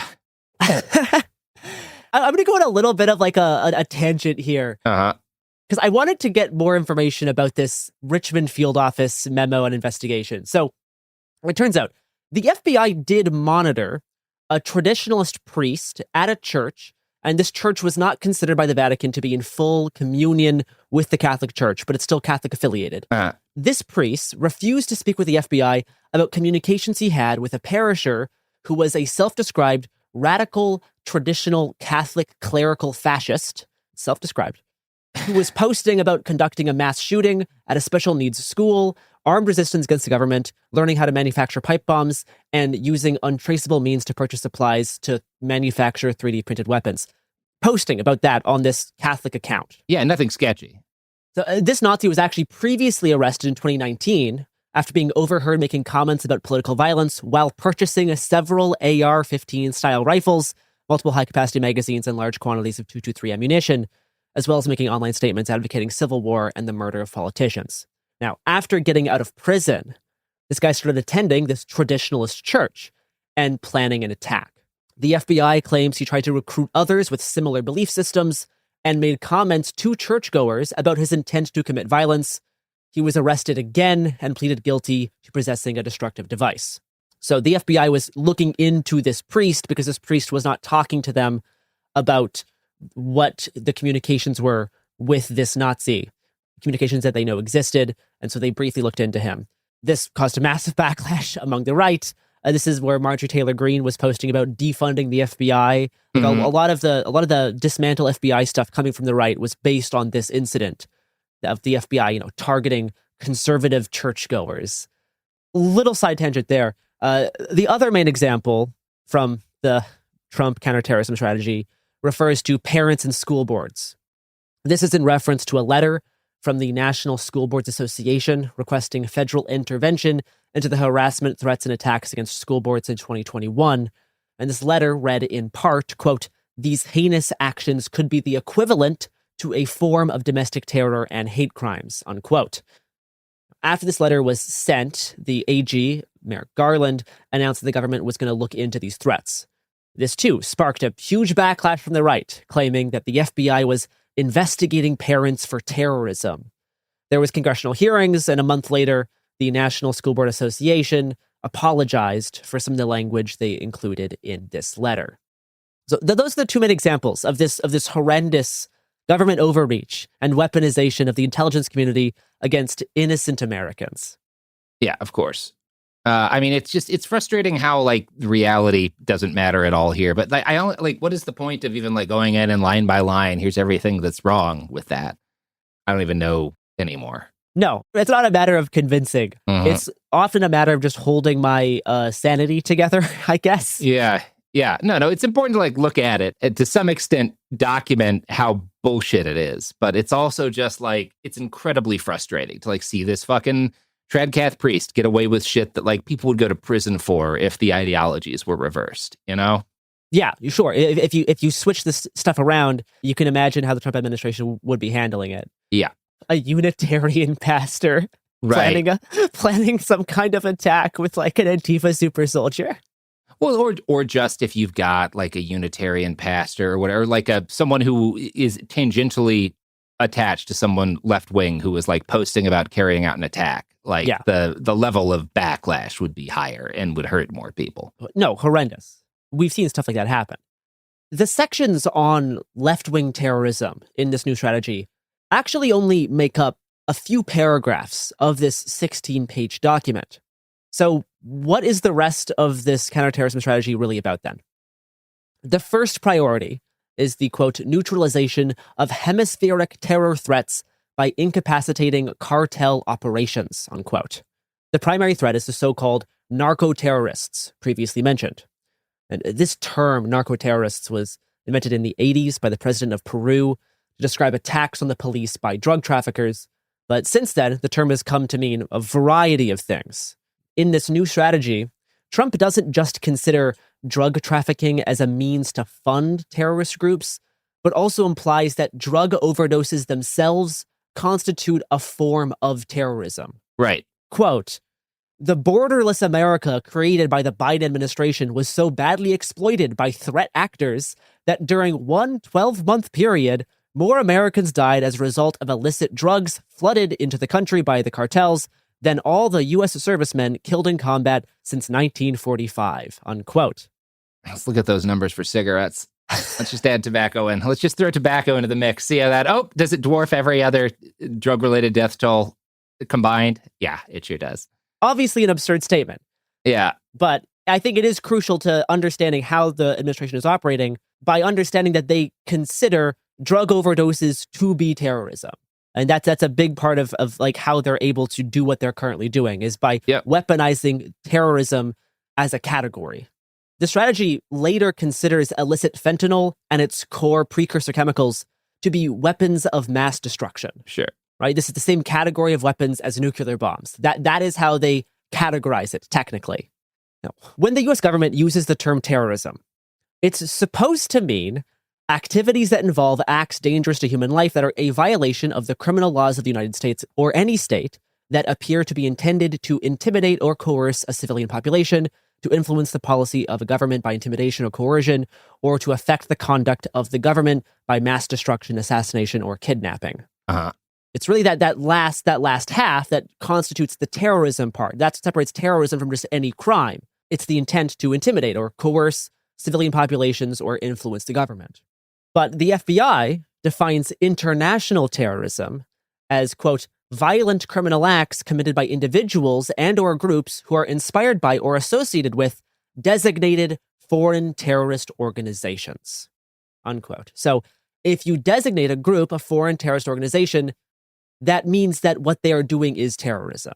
And that last bit leads us to Trump's kind of core strategy to combat drug trafficking, designating cartels and transnational gangs as foreign terrorist organizations, which will, quote, make available additional intelligence authorities and deny and disrupt their financial streams and access to the United States, unquote.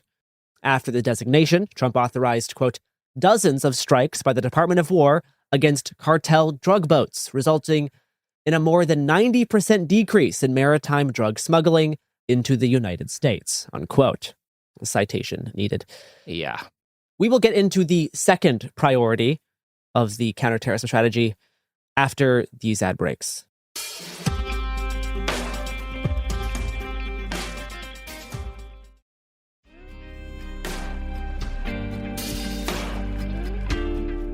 All right, we are back. For our last section here, let's start by talking about the second priority of the counterterrorism strategy released last week. The second is the targeting and destruction of Islamist terror groups, especially Al-Qaeda in the Arabian Peninsula and ISIS-K. Trump's new strategy blames continuing jihadist plots against Americans, quote, in part because of the failed forever war policies, the empowerment of terror-supporting regimes like Iran, and a past unwillingness to challenge Islamist ideologies head-on, unquote. So how's that going? How's that going? I haven't checked the news in about 3 months. Robert, can you briefly fill me in? Good. No problems. It's fine. Everything's fine. Yeah. We solved the failed forever war policies. We did. No more forever wars. We've got a short war, but it's one of our shortest, Garrison. Iran is in no way empowered. I can't tell you how short this war is at the moment. Incredibly short war. Iran isn't exercising economic influence over the whole world right now. I know you think that this has all been a disaster, but I'm going to put on a graph how long World War II lasted next to how long this little adventure in Iran has lasted, and you tell me if it's a problem. Wow, one of those numbers is bigger than the other. Guess we're fine. It's wild. It's absolutely batshit that they have this in here. Yeah. Yeah, it's so funny. It's insane. The document talks about Islamist terrorism in Asia, Africa, the Middle East, and Europe for over 4 pages. It takes up a significant chunk of the strategy. These sections of the document largely mirror Trump's national security strategy from last year and talks about how, quote, unfettered mass migration in Europe has been the transmission belt for terrorists, and discusses the need for, quote, honest conversations about Islamism and how hostile groups exploit open borders and related globalist ideals. The more these alien cultures grow and the longer current European policies persist, the more terrorism is guaranteed. As the birthplace of Western culture and values, Europe must act now to halt its willful decline, unquote. Sure. One of the more explicitly fascist sections of this strategy. Trump's new CT strategy does discuss the integration of counter-cartel and counter-terrorism efforts, saying it allows the U.S. to, quote, disrupt the shared networks, financing, and logistical routes used by both designated drug traffickers and Islamist terrorists, unquote. The main success story of this strategy is the capture of Maduro, quote, the illegitimate leader of Venezuela, a cartel boss in league with terror sponsor Iran and its terror proxy Hezbollah, unquote. We've talked about this strategy for like 35 minutes, and you may have noticed that so far we've really just talked about identifying targets with very little discussion actually on actual strategy on how to counter these threats. That's because the document has very little on actual strategy to counter these threats. It lays out 3 steps for countering terrorism: identifying terror actors and plots before they happen, cutting off their arms, funding, and recruiting streams, and ultimately destroy the established threat group. Methods for going about this are, quote, a series of similar, high-intensity but short campaigns against jihadist groups. Love to see that happen. As well as sanctions, shadow fleet oil tanker interdiction, and covert operations to disrupt funding and state sponsorship of terrorism. That's it.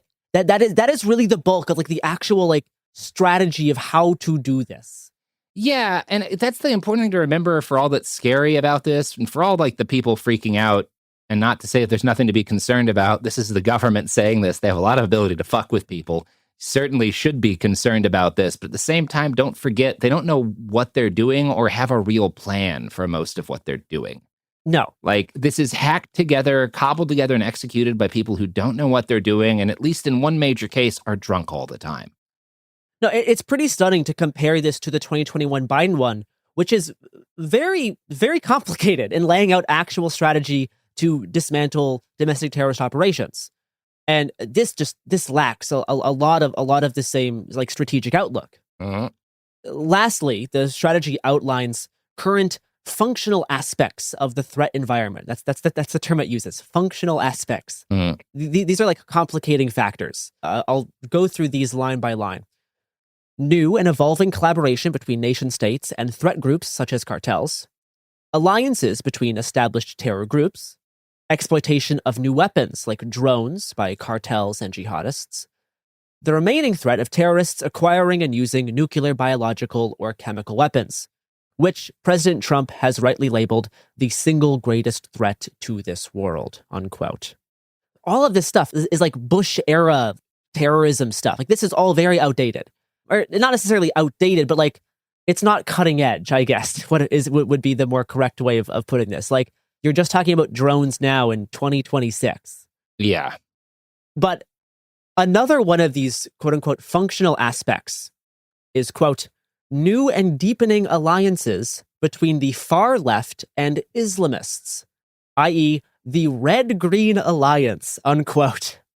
This really just takes up a single line. They don't expound on this.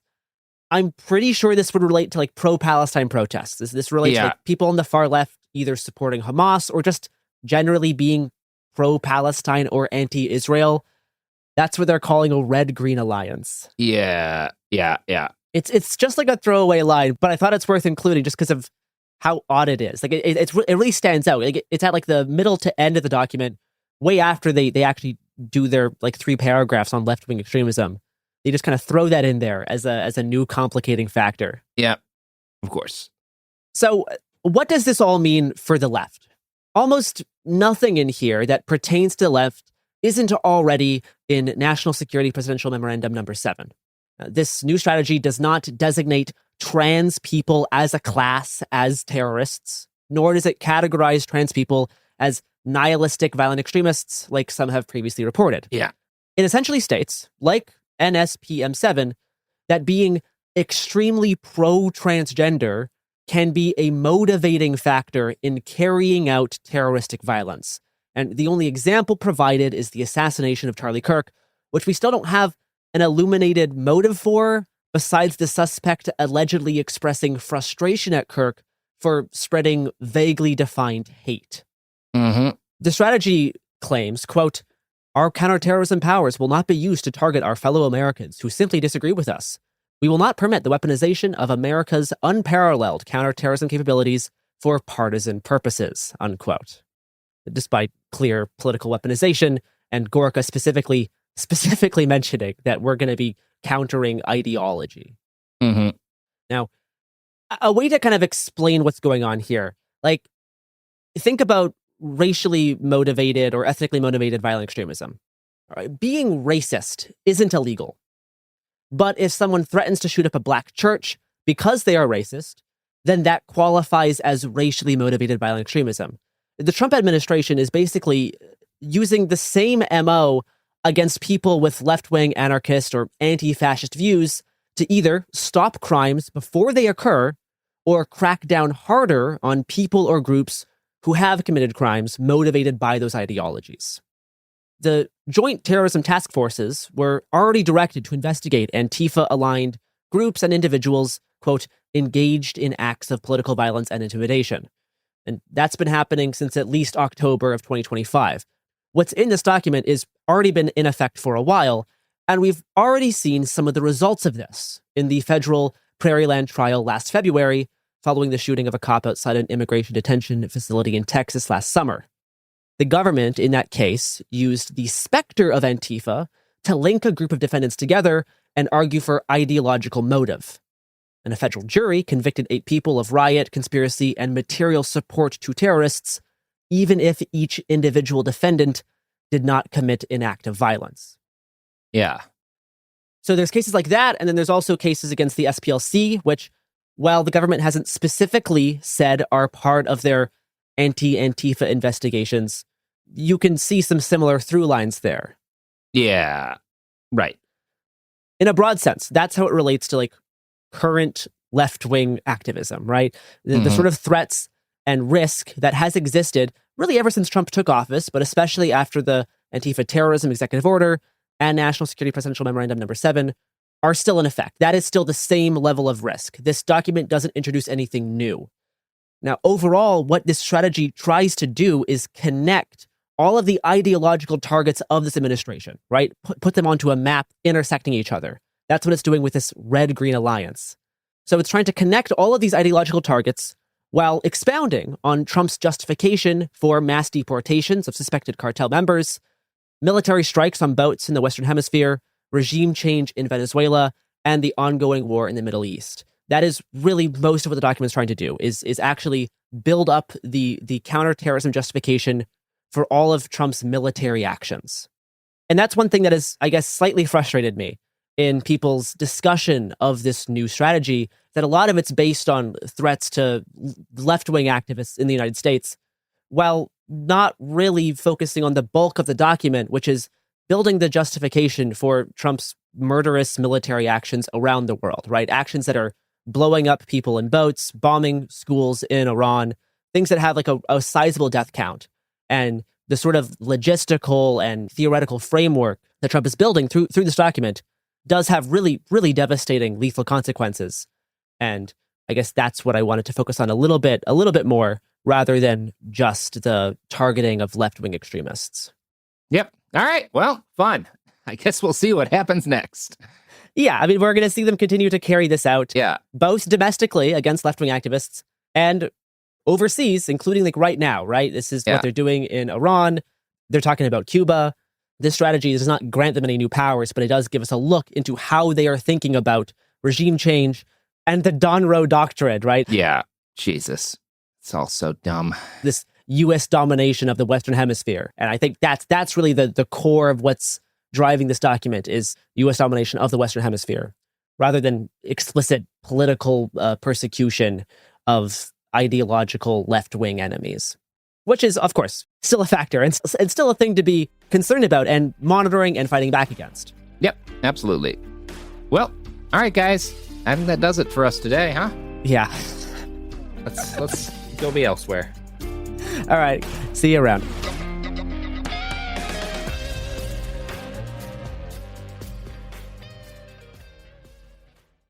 Support for the show comes from Public, the investing platform for those who take it seriously. On Public, you can build a multi-asset portfolio of stocks, bonds, options, crypto, and now generated assets, which allow you to turn any idea into an investable index with AI. It all starts with your prompt. From renewable energy companies with high free cash flow to semiconductor suppliers growing revenue over 20% year over year, you can literally type any prompt and put the AI to work. It screens thousands of stocks, builds a one-of-a-kind index, and lets you backtest it against the S&P 500. Then you can invest in a few clicks. Generated assets are like ETFs with infinite possibilities, completely customizable and based on your thesis, not someone else's. Go to public.com/podcast and earn an uncapped 1% bonus when you transfer your portfolio. That's public.com/podcast. Paid for by Public Investing. Brokerage services by Open to the Public Investing Inc. Member FINRA and SIPC. Advisory services by Public Advisors LLC, SEC registered advisor. Generated assets is an interactive analysis tool. Output is for informational purposes only and is not an investment recommendation or advice. Complete disclosures available at public.com/disclosures.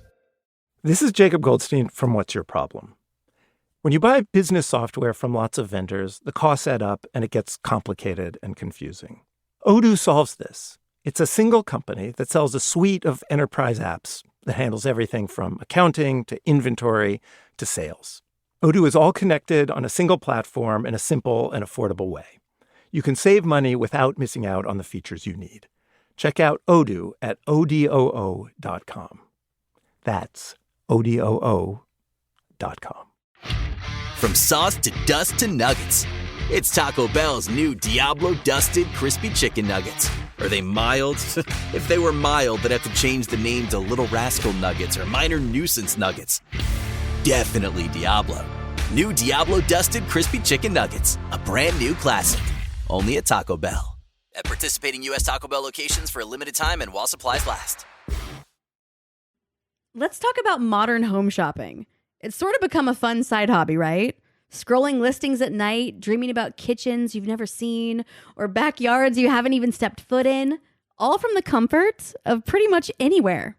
Redfin knows a lot of people like you want to own, but are stuck in this browsing mode loop. That's where Redfin flips the script. With listings that update within minutes and tours you can book right from the Redfin app, you can see your dream home the moment it appears. Now, liking a listing is easy, but actually landing it, that's where Redfin comes in. Redfin has over 2,200 agents with local expertise. And Redfin agents close twice as many deals as other agents. That means they want to help you win, not just window shop. Redfin is built to help you go from just looking to wait, this could actually be home. So become the newest neighbor on the block. Visit redfin.com to start finding and start owning. That's redfin.com. Humanity is not a parasite. But the systems we collectively uphold today are certainly parasitic. They maintain their hold on us due to our interdependence as we rely on each other to survive. And these systems, as destructive as they are how we know how to cooperate. And they also maintain their hold, of course, through ideology, the sets of ideas about the world carried through religion, philosophy, politics, education, culture, etc. And to some extent, they maintain their hold through violence. And so we can, and I believe we must, break free from this parasitism. I believe there are other ways of relating with each other, with nature, and I'll talk about those ways at the end. By the way, hello, and welcome to It Could Happen Here.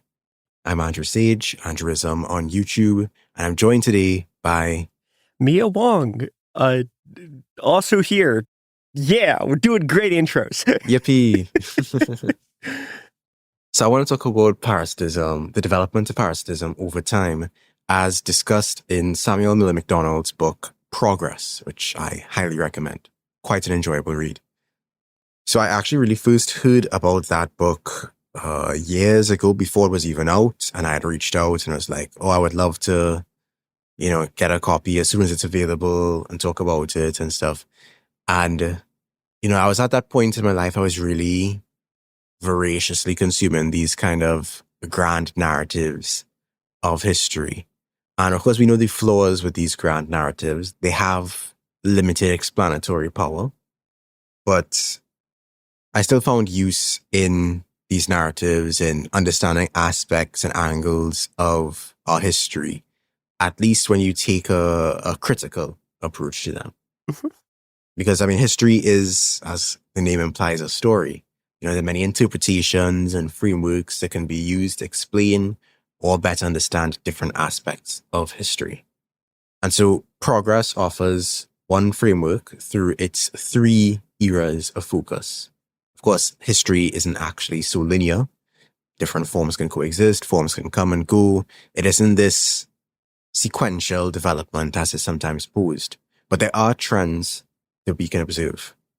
And so these 3 phases that McDonald discusses identifies particular ideas of progress, forms of parasitism, and agents of history.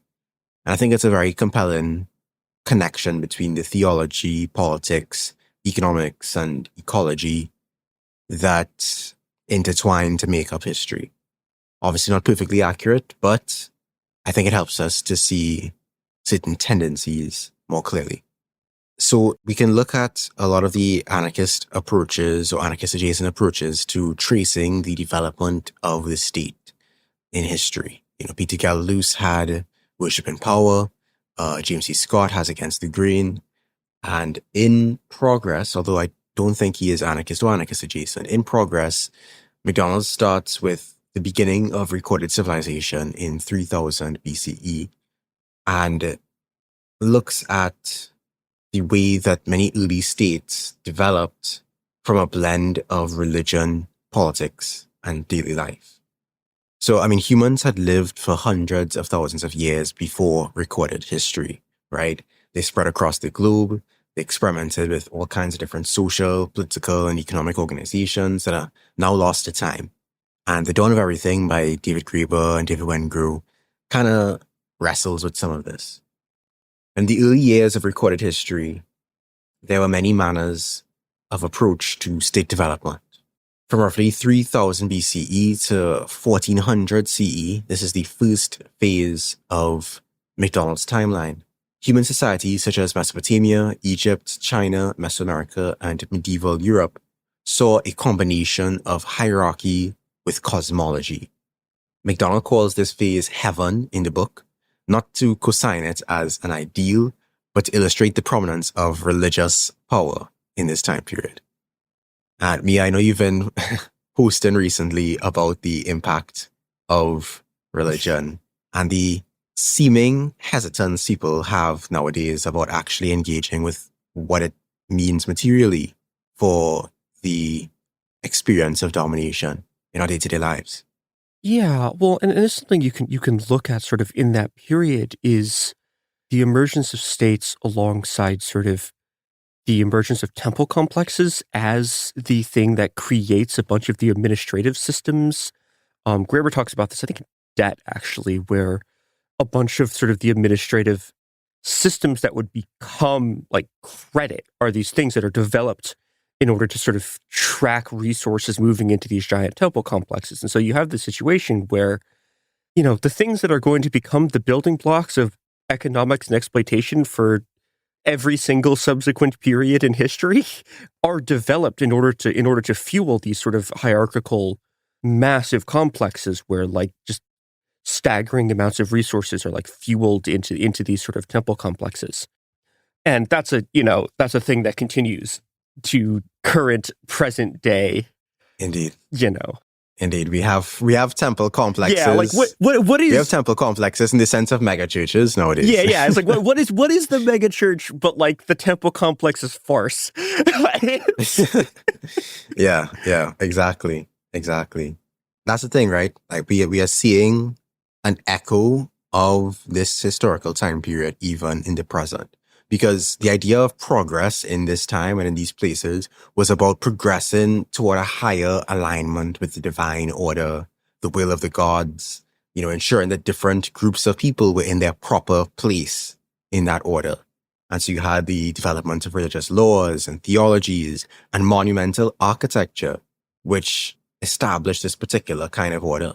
And when disaster struck, whether it be floods or droughts or invasions, this was a sign of the times, perhaps, that the order was breaking down. And so it's really funny to me that, in this progressive account of the idea of progress that McDonald's talking about, even the earlier ideas of progress have not entirely gone away. They haven't been replaced by the next era. They have just taken on subtler forms, and sometimes not as subtle forms. Yeah, there's a concept that the journal Chuang uses where, they're specifically talking about like the ways that elements of like the Chinese, I guess you call it the socialist regime, are sort of taken and then used in the capitalist regime. They go to this thing from biology called exapation, where something like evolutionarily that was used for a different purpose is like repurposed for a new thing. So it's like, you've like fin becomes hand. Something like that. I'm not a great biologist, but this is this kind of thing where like you have this situation where like, yeah, elements of like the old notion of what progress was, of like this sort of centralized hierarchical complexes of religion are like excapated by the next thing that's going to happen. And then that's taken by the next thing, which is taken by the next thing. And we still have our sort of like versions of it that have been taken through like countless numbers of world systems. Yeah, I definitely see that. Of course, there were differences in how they would have, I think, approached religion and thought of religion compared to how we do. Yep. Psychologically, in a time like that, they didn't really have this more prominent and culturally accepted secular mindset that we have today, where religion could even be seen as something separate from everything else. For them, religion was how reality worked. The seasons, the harvest, illness, victory and war, all of this was interpreted through a sacred lens. People knew what place they had in the cosmos, or at least thought about it in that lens, and they understood what role they had in the divine hierarchy. On a material basis, though, because we do have to think materially and not solely ideologically, these societies engaged in what McDonald called continuous and regional parasitism, to extract resources like food, labor, and land. And the agents of this parasitism are city-states, kingdoms, and empires. On the city-state level, you had them dominating their immediate hinterlands, and on an empire level, they're conquering neighbors, done for either integration and taxation, or tribute, or slavery. But due to the limits of the technology of the time, they didn't have the instant communication and fast transportation that we do today. There were limits to how far an empire could spread. Even the largest empires had their limits and would often devolve power or fracture. Tensions would begin to build as growing empires struggled to uphold central authority. Belief systems came into conflict and contact, and intellectual traditions developed. Over time, governance would get more bureaucratic. Religions would face reform due to challenges from within. And by the time that we approach the late medieval period, around the 1300s and 1400s, at least from a Europe-focused account or Old World-focused account, the world is indeed changing. Transition has begun from this heaven phase to the next phase in McDonald's framework.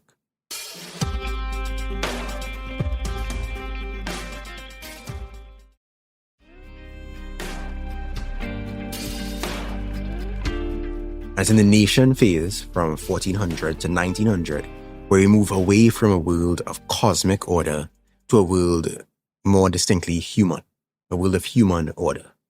Religion persists, of course, but authority has begun to move from the heavens down to earth, an earth that could be observed, could be measured, navigated, and controlled by human beings. And so we see this in this time with the emergence of the sciences and the emergence of, newly minted political theories. And so the idea of progress in this time was redefined as expanded knowledge, increasing efficiency, mastering the environment.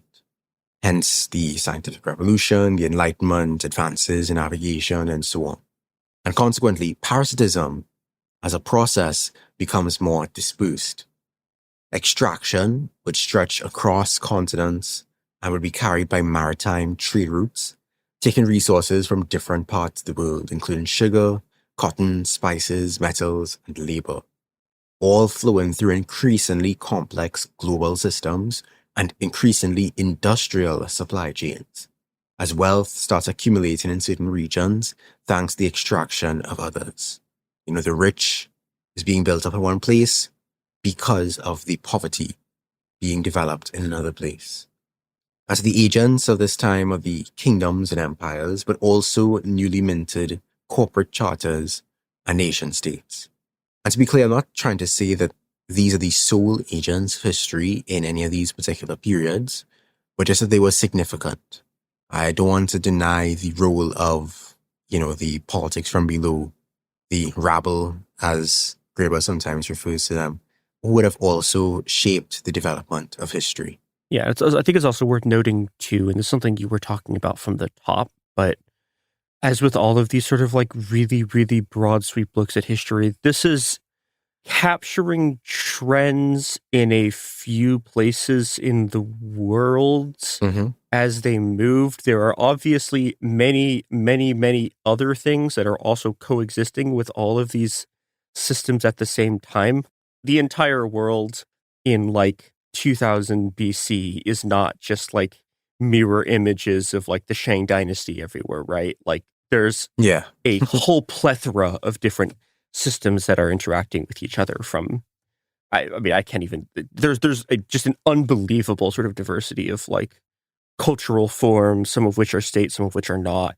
But yeah, when you're doing a macro history like this, you are looking at certain sets of them and matching patterns with them, but that also is not, we're also not saying here that that's literally everything that is happening on Earth, because it's not. Yeah. But yeah, just want to get that in for the people who are going to get very mad about this. For sure. We are aware of the presence of other narratives. We have done our postmodernism training. We have done our historical archaeological stuff. I'm putting this note in. Of course. And like I was saying, they had these other agents, but for this particular narrative, we're focusing on the kingdoms, the empires, the corporate charters, and the nation states. And, nation states, we take them for granted now, but they really were not always a thing. The idea of a group of people with a shared identity, language, culture, and history being artificially, I would say, unified under a state that has to be constructed and enforced through violence and assimilation. You didn't have this concept of France until France was built and the whole world has suffered as a result. We didn't have this concept of Italy. You didn't have this concept of Nigeria. You didn't have this concept. These nation states had to be constructed. Yeah. Even China, which is seen as this sort of archetypical example of this, we have a bunch of records of people in the 1500s. And I think even through the 1600s, going and talking to people in China and being yeah, you're in China. And the people they're talking to are what the fuck is China? What are you talking about? We're under this ruler who's under this ruler who's under this ruler who's yeah, exactly. So yeah, these things have to be constructed, and they were constructed a lot more recently than people think. And then to actually get people to identify with them also has to be constructed over generations in some cases. Yeah. And usually by, a process in which, the only way to cause people to have a positive identification with a specific new bounded national territorial identity is to have it be posed against an other. So yeah, one of these also like the question of the 20th century national liberation movements is when you get like, for example, like Pan-Arabism. It's like, okay, like whose national liberation is this? Because it sure as fuck is not like the Kurds or the Yazidis. It's, yeah, this is all of which is to say what you were saying, which is this is a violent and bloody process that is a lot more recent than people understand. Absolutely. This time also saw a lot of revolutions, bloody indeed. The rise and fall of old powers and new powers. And this is also a phase, I think, that could be marked by its contradictions. You had this rise and tide of ideas like liberty and rights, and, liberalism was developed in this period, as was socialism. But you also had, obviously, this vast industrial exploitation of peoples and ecologies. We saw the development of the sciences and scientific classifications, but you also saw how that gave way to pseudoscientific justifications for inequality. The great chain of being, the idea of the whites being on top of everyone else. Yeah. You saw self-determination for some, and self-determination not so much for others. As by the time we reached the 1800s, the pace of change was exceedingly dramatic and volatile. Industrialization, urbanization, communication, and transportation converged to compress time and space. We see the birth of new ideas and reformed relations, and by the time we reach the early 20th century, a new phase is taking shape. We are now in what McDonald calls the system phase, spanning from 1900 to the present day. The system, the machine, whatever you want to call it, is this vast, interconnected set of systems that organize how we live, produce, consume, and even think. The system does not have, a single king or figurehead that you can point to as the big bad, despite, I think, people's efforts to try and find a big bad. It's really a web of processes and incentives and networks and complex bureaucracies and global markets and industrial and post-industrial economies and mass communication and the underground economy and all these different things chugging along almost like its beastly bloodthirst is something benign. Forgive the alliteration. I like to throw in a little poetry every once in a while. It rocks. So the idea of progress becomes very economistic in this period. It's focused on growth, output, productivity, efficiency. Our entire economy is basically organized around these metrics. That's the thing that people are worrying about when they're on Fox Business or whatever, the Financial Times, whatever spaces of dialogue about the economy. The focus is not on actually, are people's needs being met? It's what's growth looking like this quarter? How efficient are we exploiting the planet?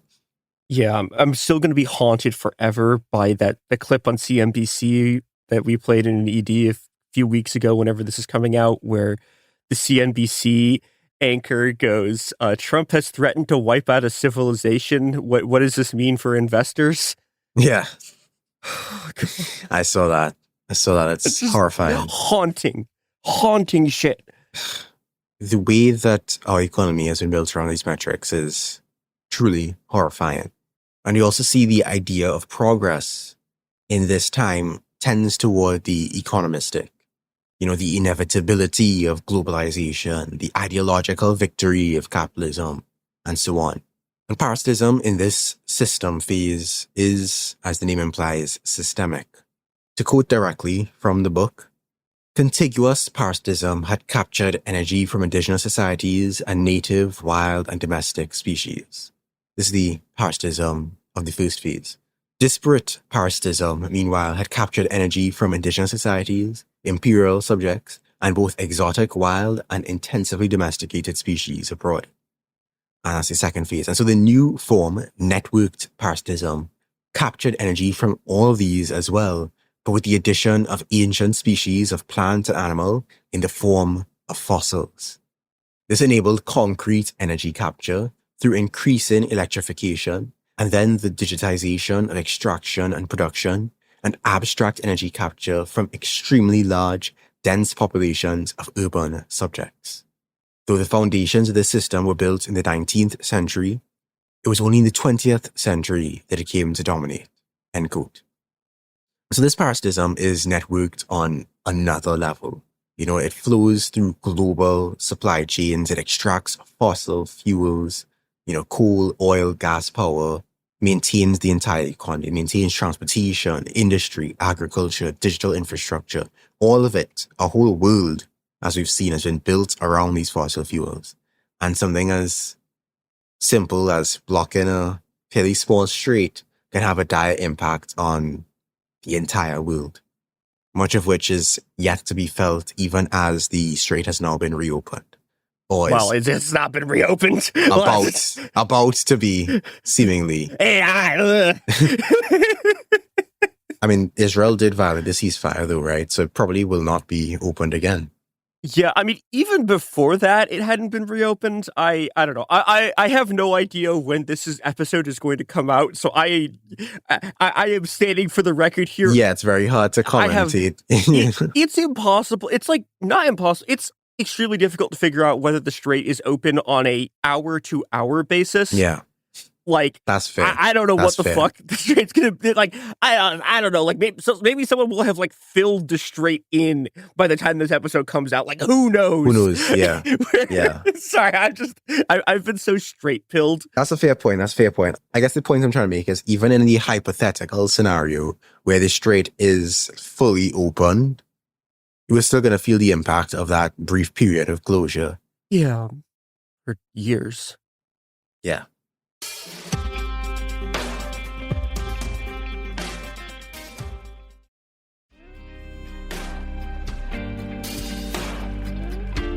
The system phase, by the way, is not just on the whole extraction of resources, of land, of labor. You also notice that it extracts our attention as well through the collection of data, through the increasingly efficient ways that it seeks to draw out our eyeballs for the sake of advertising, for the sake of profit. And this unprecedented scale of extraction obviously cannot last. It's merely borrowing from the future and from million-year-old ecosystems.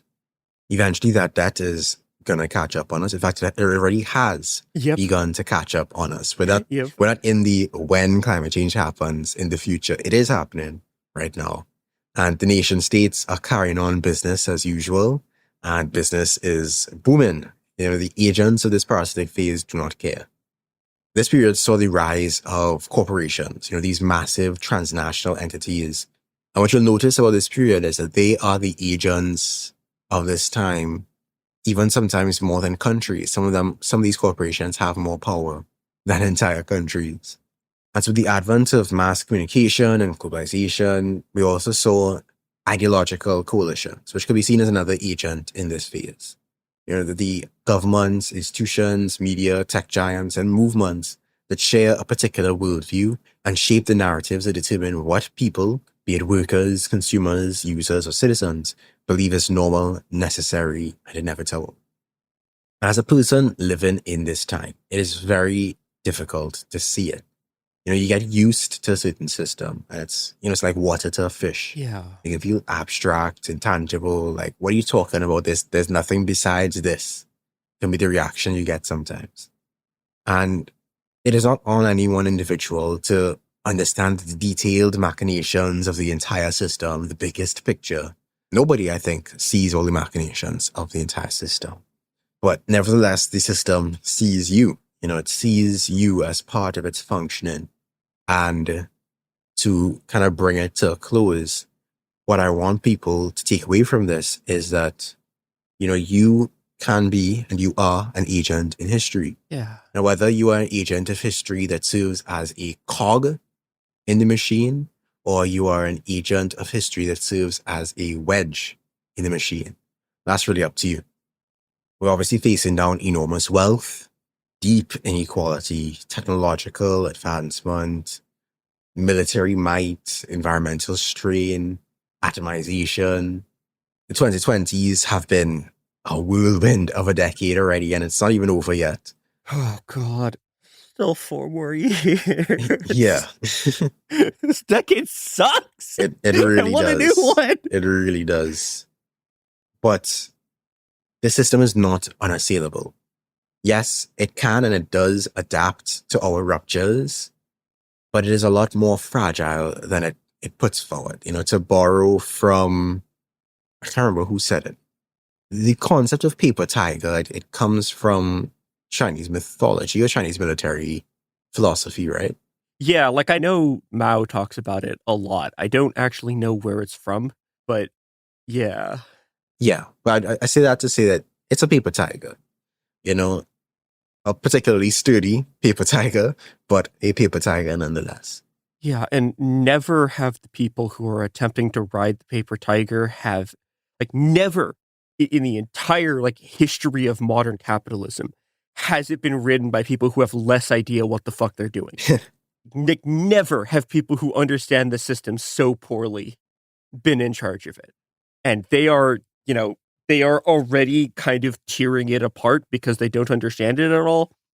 Yeah, I think one of the signs of that was just the idea that you can kneecap your country's soft power mechanisms entirely and bully every other country in the world and expect nothing bad to happen. I mean, honestly, the US has not faced the consequences that it should for the things that it has done in this year alone, let alone in its decades of history. Yeah. But, I mean, when you saw the deconstruction of US aid, right, which was one of the US's primary mechanisms of having sway in other countries, building up goodwill in other countries, and also, intervening in the the domestic politics of other countries. To break that down like a bull in a china shop, when that was really one of the main pillars that was keeping your whole liberal world order afloat, it really, I think, is an indication of the incompetence we're dealing with. Yeah, and then even on top of that, I think on an even larger scale, right, the entire premise the entire premise of the Pax Americana, right, the entire premise of the post-World War II American order was that the U.S. Navy would keep the world's oceans open for supply chains. Yeah. That was the whole thing. And it worked exactly as long as the U.S. never actually had to fight a war over, the sea lanes that it couldn't militarily control. And then we fought the one war which would prove that we cannot, in fact, secure the sea lanes for global capital. Epochal transformations are happening in, the very structure of global capital, because these people think that, the idea of not using your military power and then reaping the world-spanning, trillion dollar rewards of this. They thought that shit was, girl shit. Yeah, I mean, the whole point of what I think part of the point of investing in all this military might is so that you don't have to use it. Yeah. It's to try and scare people into just bowing down. Mm-hmm. You just station your troops outside their territory and you're like, yeah, are you going to really try and challenge us? Yeah. And then you went and stomped all over somebody and obviously they had to stand up and defend themselves, and now everybody's seeing what it is, Yeah, well, and it's a situation too where Iran has always technically had the military power to control the Strait of Hormuz, but they never did because the consequence of that would be the U.S. bombing their cities. So the only way you could possibly lose control of the Strait of Hormuz is if you bombed the cities first. So all you had to do was not do that, and it would be fine. Yeah, but I mean, the little girls in the school were Hamas now, so... Oh, God. Yeah, it's just a tragedy. God, it's really hideous. They've decided to repeatedly shoot themselves in the balls because they just wanted to go kill a bunch of brown kids. This is an unfathomable horror, and also they so clearly have no idea what the fuck they're doing that it makes a lot of things possible. Yep. So the question is, what comes next? We're seeing, as you said, epochal transformations just in this year alone. This phase that we're in currently, as defined by McDonald, is not going to last forever. Unlike previous phases, however, this phase has been imposed truly globally. There's no longer a hinterland that one can escape to. Yeah. And so what comes next can be fragmentation. It can be some kind of devolution or calcification, or it can be a social revolution. And the moment and the cogs and wedges in this moment are actively deciding that. But I think we can do without this parasitism. Yeah. As McDonald notes, there are other ways of relating with each other and with nature. He borrows from the ecological language of commensalistic and mutualistic relationships. In mutualistic relationships, organisms benefit each other. For example, we provide hives and protection while bees pollinate crops and produce honey. And in commensalistic relationships, one organism captures energy from another while doing neither harm nor good to the other. There's lots of animals and plants who make their home among trees while neither harming nor helping the tree itself. Although some of them do end up helping the tree in more indirect ways. But finally, in parasitic relationships, which is the kind that has proved disastrous for our world, one organism, that being us, has captured the energy of another or of multiple others to those others' detriment. Our system has put us in the position of essentially being mosquitoes on planet Earth, and not in the role that mosquitoes play in the overall health of the ecosystem, but literally sucking more blood than the system can sustain. And so we have to shake things up. We have to embolden, I think, new forms of relations. And what those relations look like are up to you. As usual, all power to all the people. Peace.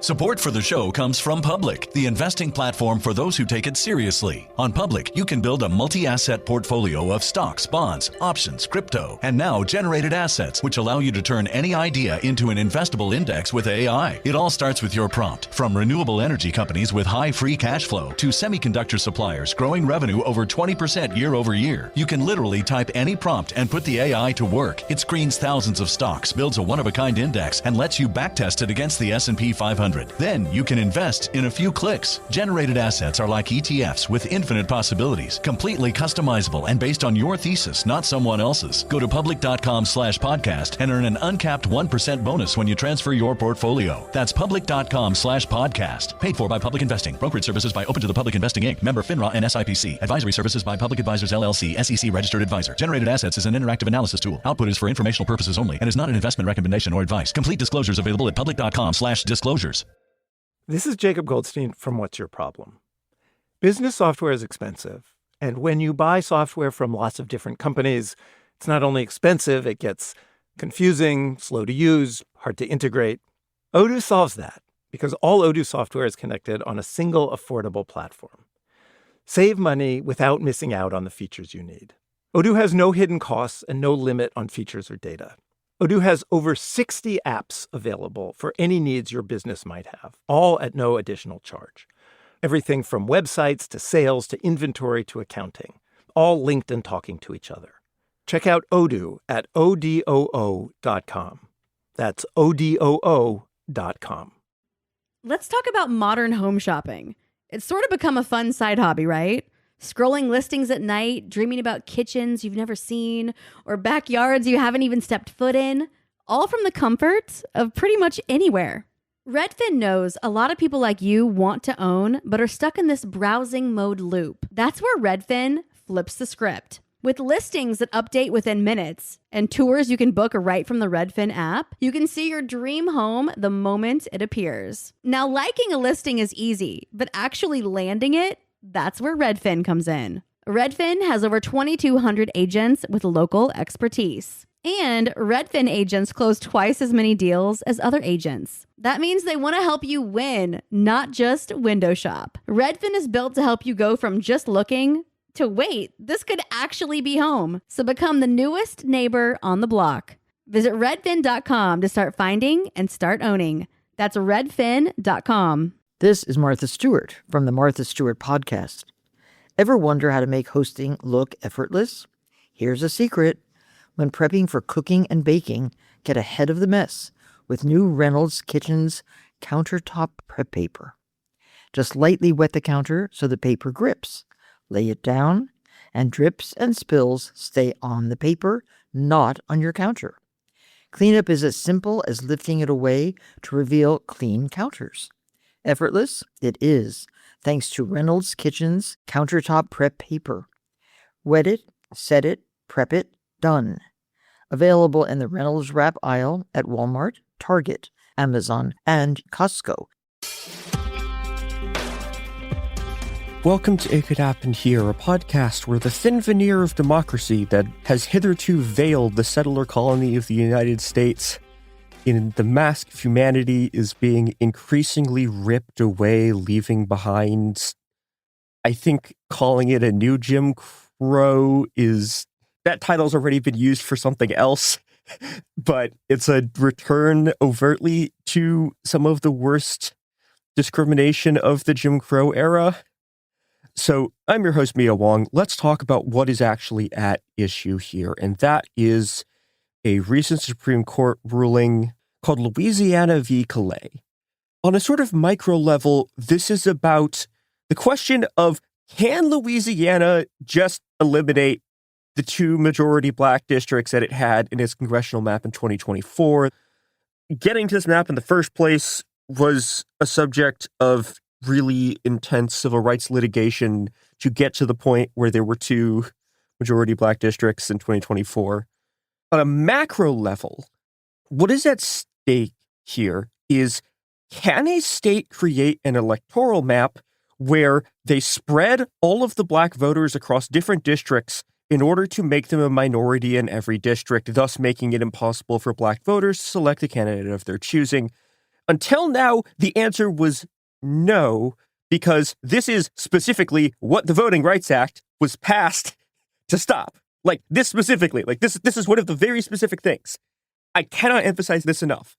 This specific thing, which is spread out the black vote across a whole bunch of districts where everyone else is white, so that black people cannot choose who they want to elect. This is like one of the specific things it was designed to stop.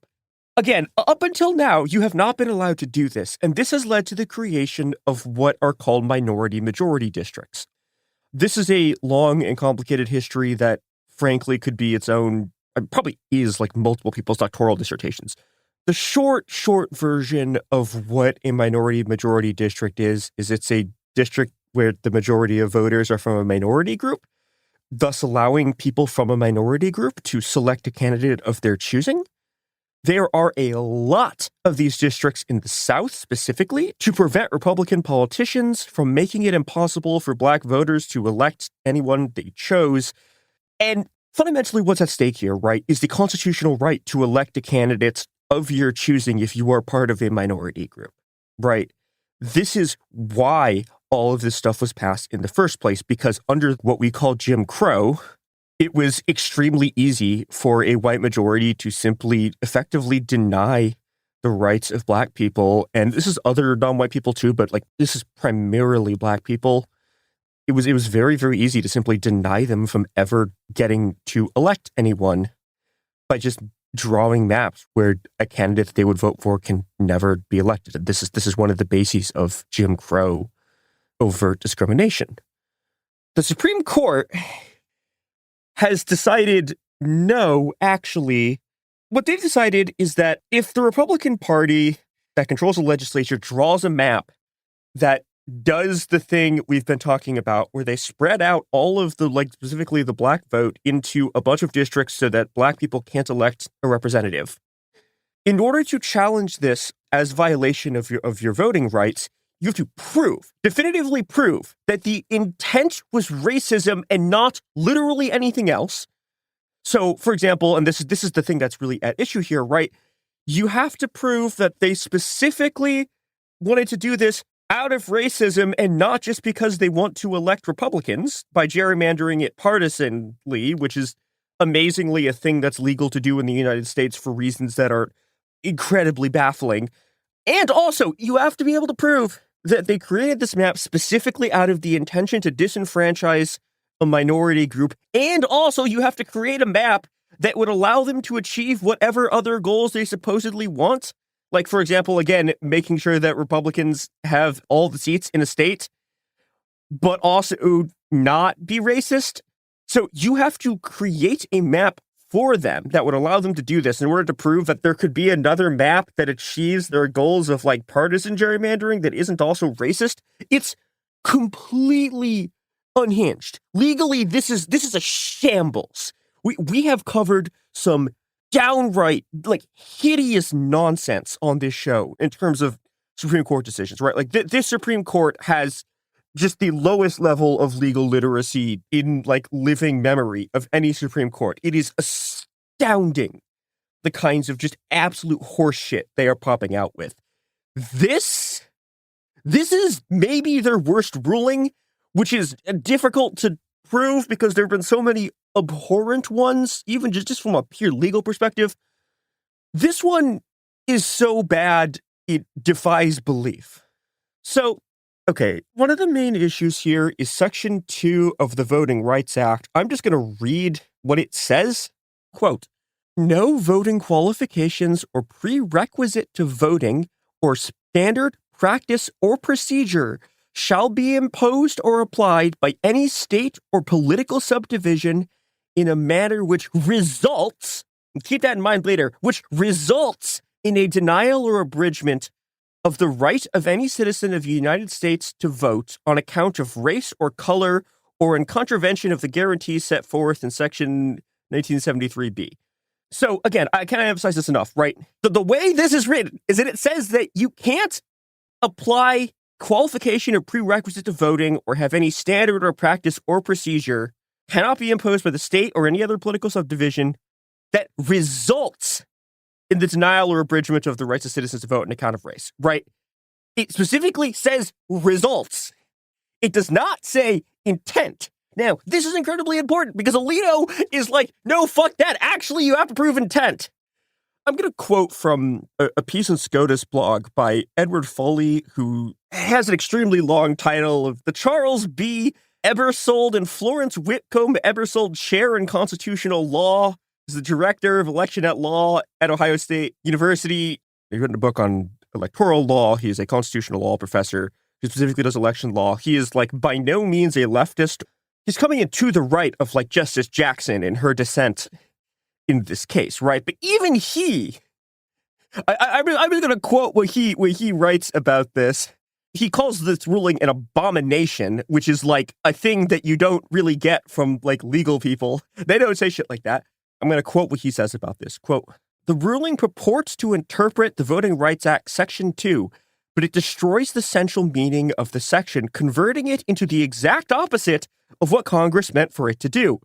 The one thing that is unambiguous about Section 2 is that the 1982 amendment to the section's test creates a, quote, results test for determining whether there is liability under the section, replacing the intent test that the Supreme Court had previously adopted for Section 2 claims. As the text states, quote, no standard practice or procedure shall be imposed, which results in a denial or abridgment of the right of any citizen to vote on account of race. Yet the case defiantly converts Section 2 back to an intent inquiry rather than a results analysis. So what happened here, right, to make this extremely clear, is that Congress in 1982 had amended this. They amended what this thing said, right, because Supreme Court had been adopting a standard of intent, right, which means that you have to prove that, like, these people were, like, mustache twirling, saying the N-word in fucking Klan robes, doing Nazi salutes. You have to, like, prove that they intentionally did this for racist reasons and not any other reason. And Congress went back and went, no, fuck that. If the result of it is racist, then you can't do it. Even if, like, nominally what you're saying out loud is that you're doing this for non-racist reasons. If the result is racism, then you have to not do it. And Alito goes, yeah, no, fuck that. We're just like flipping it back to an intent standard for no reason other than I want to be able to do racism and help the Republican Party win seats. The other thing that Foley talks about is the court is arguing that like Congress can't draw from the 15th Amendment in order to like have the Voting Rights Act work in the first place. I'm going to quote him again. Yeah, the court in this decision did not need to consider the question of congressional power to enforce the 15th Amendment. That is because the power of Congress to enact Section 2 of the Voting Rights Amendment for the purposes of the case could have been sustained not under the 15th Amendment, but under Article 1, Section 4 of the Constitution. Congress has full power under Article 1, Section 4 to enact laws governing the, quote, time, place, and manner of congressional elections. Thus, Congress can enact a prohibition against minority vote dilution for congressional districts under a disparate impact theory without any consideration of discriminatory intent and not rely on the 15th Amendment at all. So, okay, what does this mean, right? What Alito is saying is that, like, oh, well, actually, Congress doesn't have the authority to, like, write the section of the Voting Rights Amendment. They don't have the authority to do it under the 15th Amendment because it, like, oversteps the rights of states to, you know, like, run their own elections, right? So I'm going to do the thing I did last time with Foley's thing and just read the full Article 1, Section 4 of the Constitution. By the way, when something says, like, Article 1, Section 4, you have to remember that all of the amendments, right, the amendment that got rid of slavery, even, like, the First Amendment, right, the freedom of speech, that's an amendment. That's not in the original text. That had to be added onto it. And obviously we have something called the Bill of Rights that, like, you know, was like the first 10 amendments that was passed with the Constitution. But that's not stuff that was, like, put, like freedom of speech, freedom of assembly, freedom of worship. That was not in the original text of the Constitution. That was the amendments put on. This is something that the people who wrote the Constitution were like, fuck it, this is going to be in the original thing, right? So Article 1, Section 4, this is from, like, the original fucking body of text of the Constitution. It says, quote, the times, places, and manner of holding elections for senators and representatives shall be prescribed in each state by the legislature thereof, but the Congress may at any time by law make or alter such regulations except as to the places of choosing senators. So, yes, obviously they can fucking do the Voting Rights Amendment. They literally have the ability. It says in Section 1, Congress may at any time by law make or alter such regulations. By such regulations, they mean the times, places, and manner of holding elections. They could just do this, right? So obviously they can fucking do the Voting Rights Amendment. It's literally just there in the Constitution. It just says that. It's all like this. It's gibberish. It's like, oh my God. You can just read the text of the Constitution and it says you can do this. It's God. Holy shit. Even from the perspective of, like, if you treat the law as real, this is just pure Calvin ball shit. Like, I mean, it's just, Jesus Christ. Okay, you know what's real and not Calvin ball? It's these products and services.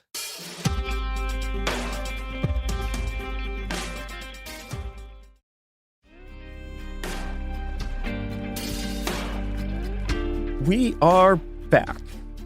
So, okay, what has the result of this been? It's been about 2 weeks since the court did this decision.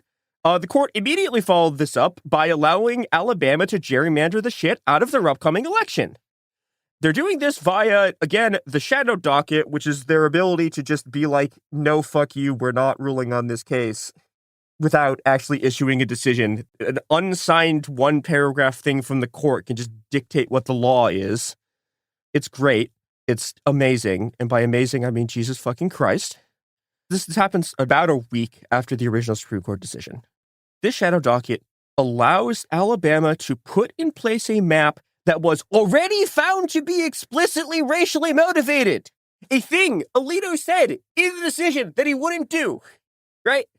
Alito says in the decision that he won't overturn A, cases that are like overt discrimination, and B, that he wouldn't overturn this exact case. And then they did it anyways. It's like, Jesus Christ. I'm just like, oh my God. So the short version of the Alabama conflict, I'm drawing here from Slate's story on this thing, is that Alabama tried to do a map that would let them get rid of like both of the black congressional candidates in the state by gerrymandering the black vote. There's a whole bunch of court cases about this. In 2023, the Supreme Court said that they couldn't do this and they had to make fairer districts that didn't like violate the Voting Rights Act. So this was 3 years ago. The Supreme Court said they had to do this. Here's some Slate. Quote, Alabama, however, refused to comply with that order. Again, like they got an order from the Supreme Court and refused to do it. Quote, so the lower court imposed its own map featuring 2 districts where black voters had a real shot at choosing their representative. The court also found that in defying its previous mandate, the Alabama legislature had engaged in intentional racial discrimination, violating the 14th Amendment's Equal Protection Clause in addition to the Voting Rights Act. Up until Monday, this decision had prevented the legislature from joining the former Confederate states now racing to eliminate black representatives from their congressional delegations. Alabama Republicans pressed the district court to lift its bar, but it refused. So they filed an emergency request at the Supreme Court asking permission to re-gerrymander black communities in light of this decision. Now, I can't emphasize enough, this vote, from when they were granted this position, this vote is in like 8 days, right? People had already started voting for candidates in primaries, right? And the Supreme Court was like, yeah, sure, yeah, you can fucking re-gerrymander this thing 8 days before the election. That's absolutely fine. Even though, again, I cannot emphasize this enough, in the ruling, Alito specifically said in the majority opinion that they wouldn't overturn this exact case, and then they did it. It's mind-boggling. It used to be, like, it really truly did used to be, that if you were going to do shit like this, you had to, like, sort of, like, pretend that you were following some kind of legal order, and now you just don't. You can just fucking do Calvin ball shit. You can just literally lie about what you're doing in your decisions, and then just fucking do whatever you want about it. And obviously, you know, as Slate points out, this has been pointed out by a whole bunch of different outlets, the Supreme Court also had used another legal principle to prevent states that were trying to, like, make more democratic maps, both in the sense of, like, not being racist and also that would elect more democratic politicians. And even though it was 3 months before the election, the court was like, well, it's actually too soon. It's too close to the election for you to be changing this stuff. But then also now they're just letting Alabama do one of these, like, 8 days before an election. So it's so incredibly clear about what's happening here is that the court is trying to allow Republican politicians to just straight up rig elections for them by doing gerrymandered districts in a way that lets them eliminate the ability of non-white people to vote. And this is a huge fucking deal. Getting the 1965 Voting Rights Act was one of the major achievements of the civil rights movement, right? It's like one of the biggest goals of the moderate wing of the movement was to have elections in which black people got to actually fucking vote and not have their vote intentionally diluted so they could never actually elect a candidate. And that's what's being done here, right? And this has been pointed out. It's like anyone who's read any kind of analysis of racial politics in the U.S., one of the consistent themes of the sort of, you know, what you would call, I guess, like the era of Black uprising, right? The sort of modern era stretching from roughly Ferguson, although I guess you could talk about the stuff in the Bay before that, roughly from Ferguson through 2020, was that the U.S. was not a democracy before the 1965 Voting Rights Act because the principle of one person, one vote was not real because you could simply disenfranchise anyone from a minority group. And that was the status quo of the South and also like a lot of other parts of the country too, was this very overt ability of these people to, you know, not only just like this is one of the components of segregation, right? It's not just like imposing segregation legally in public spaces, right? It's also, you know, like preventing black people from voting. And this is the thing that the Supreme Court ruling has just effectively destroyed, right? It's the thing that like made it possible to even sort of like in the loosest sense possible call this country a democracy. And it's gone. It's just gone. And now, you know, it's like, okay, like what fucking is this now? And you know, I don't know. It's like, it's an even more just extremely overt Jim Crow state. This is what the goal of the Republican Party has always been. Like they want resegregation. It's been the basis of modern Republican politics forever, right? It's, you know, dating back to, if you want to look at like what Trumpism descends for, we've talked about this at length on the show. The thing that became the sort of religious right was originally born out of like the school choice movement. And the thing about the school choice movement was that it was an anti-integration thing. After losing their fight to be able to have whites-only schools, a bunch of these sort of right-wingers were like, okay, well, we'll just do private schools where we can do that. And that's the basis of modern Republican politics, right? Of sort of both evangelicalism and sort of the Bush administration and Trumpism and Reagan too, is this shit. And this has been what the Republicans have done when they've been in power, right? This is a lot of the Trump administration, like what they were doing, like all of the stuff about DEI, all of the stuff about wokeness. Like this is also a lot of what Doge was doing, was trying to make it so that Black people like couldn't work for the U.S. government, right? It was a huge purge of Black women from the U.S. government. And, now we're seeing this on the level of elections. And on this level, what the Republicans are trying to do with these gerrymandered maps is remove non-white people and especially Black people from Congress so they can just have untrammeled white supremacist rule. And they're doing it by claiming both that it's actually partisan, it's just partisan gerrymandering, which is legal to disenfranchise Black voters because Black voters won't openly vote for the party of white supremacy. And they're also claiming that like not doing this is like infringing on the civil rights of white people, a thing that like is completely, just gibberish, world turned upside down nonsense. But they can just do that now because they're in power and because the court will just let them do this shit. And so I think in a way that really has not been conveyed in the media and in the discourse, like this is one of the bleakest moments of this administration, right? On top of just the multiple genocides they're committing, right? On top of, just like the ethnic cleansing of non-white people from the U.S. that ICE is doing. What they're doing right now is attempting to end multiracial democracy in the U.S. And obviously, politically, I have my critiques of like electoral democracy as a concept, but having it just revert back to only white people get to decide who politicians are is something even worse than what we've had so far. It's a seismic shift in just literally what this country is toward something that unbelievably and unfathomably bleak state of pure white rule. And the people who are talking about this think that it can be reversed just by voting more. But no, it can't. The whole point of this, right, is to make sure that elections and, whatever the will of the people is incapable of actually affecting the white supremacist state because non-white people just don't get votes. You can't just vote harder your way through all of this shit. You have to actually do things. And, if we don't want to live in a white supremacist society, we're going to have to actually take action to combat and actually resist the fact that this is just a pure white supremacist Jim Crow state now. Yeah, so this has been It Could Happen Here. I don't have a non-bleak way to end this, but the common refrain is if you've ever asked yourself what you would be doing in Nazi Germany, it's right now. And I think you can also add to that, right? If you've ever asked yourself, what would you be doing during Jim Crow? The answer is whatever the fuck you're doing now. And if you're not happy with that answer, then it's time to move.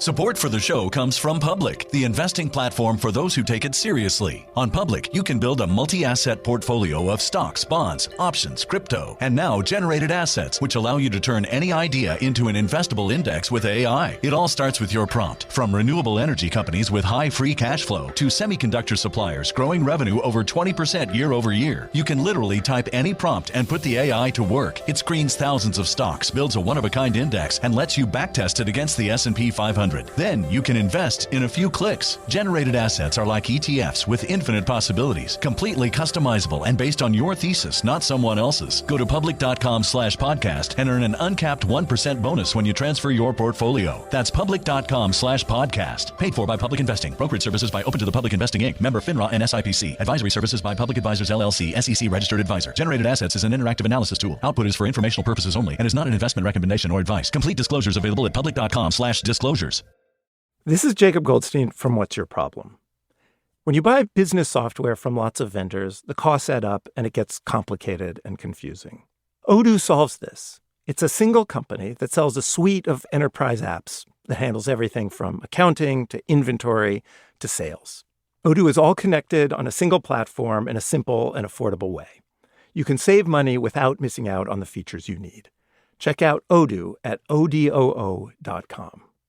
That's odoo.com. Let's talk about modern home shopping. It's sort of become a fun side hobby, right? Scrolling listings at night, dreaming about kitchens you've never seen, or backyards you haven't even stepped foot in, all from the comfort of pretty much anywhere. Redfin knows a lot of people like you want to own, but are stuck in this browsing mode loop. That's where Redfin flips the script. With listings that update within minutes and tours you can book right from the Redfin app, you can see your dream home the moment it appears. Now, liking a listing is easy, but actually landing it, that's where Redfin comes in. Redfin has over 2,200 agents with local expertise. And Redfin agents close twice as many deals as other agents. That means they want to help you win, not just window shop. Redfin is built to help you go from just looking to wait, this could actually be home. So become the newest neighbor on the block. Visit redfin.com to start finding and start owning. That's redfin.com. Ever wonder how to make hosting look effortless? Here's a secret. Getting ahead of the mess with new Reynolds Kitchens countertop prep paper. Just lightly wet the counter beforehand so the paper grips and stays in place. Then lay down the Reynolds Kitchens countertop prep paper so drips and spills stay on the paper, not all over your kitchen counter. You can roll out dough, prep a party spread, or cook alongside family. When you're done, cleanup is as simple as lifting the paper and revealing that clean counter underneath. Effortless. You can use it for cooking and baking prep and even crafting, especially when you need extra working space. Because when the mess is already handled, you can focus on what matters: the food, the people, and the moment. It may look effortless, but now you know it's Reynolds Kitchens countertop prep paper. Take a tip from me: wet it, set it, prep it, done. Make it easy. Make it with Reynolds Kitchens countertop prep paper. Available now in the Reynolds Wrap aisle in Walmart, Target, Amazon, and Costco.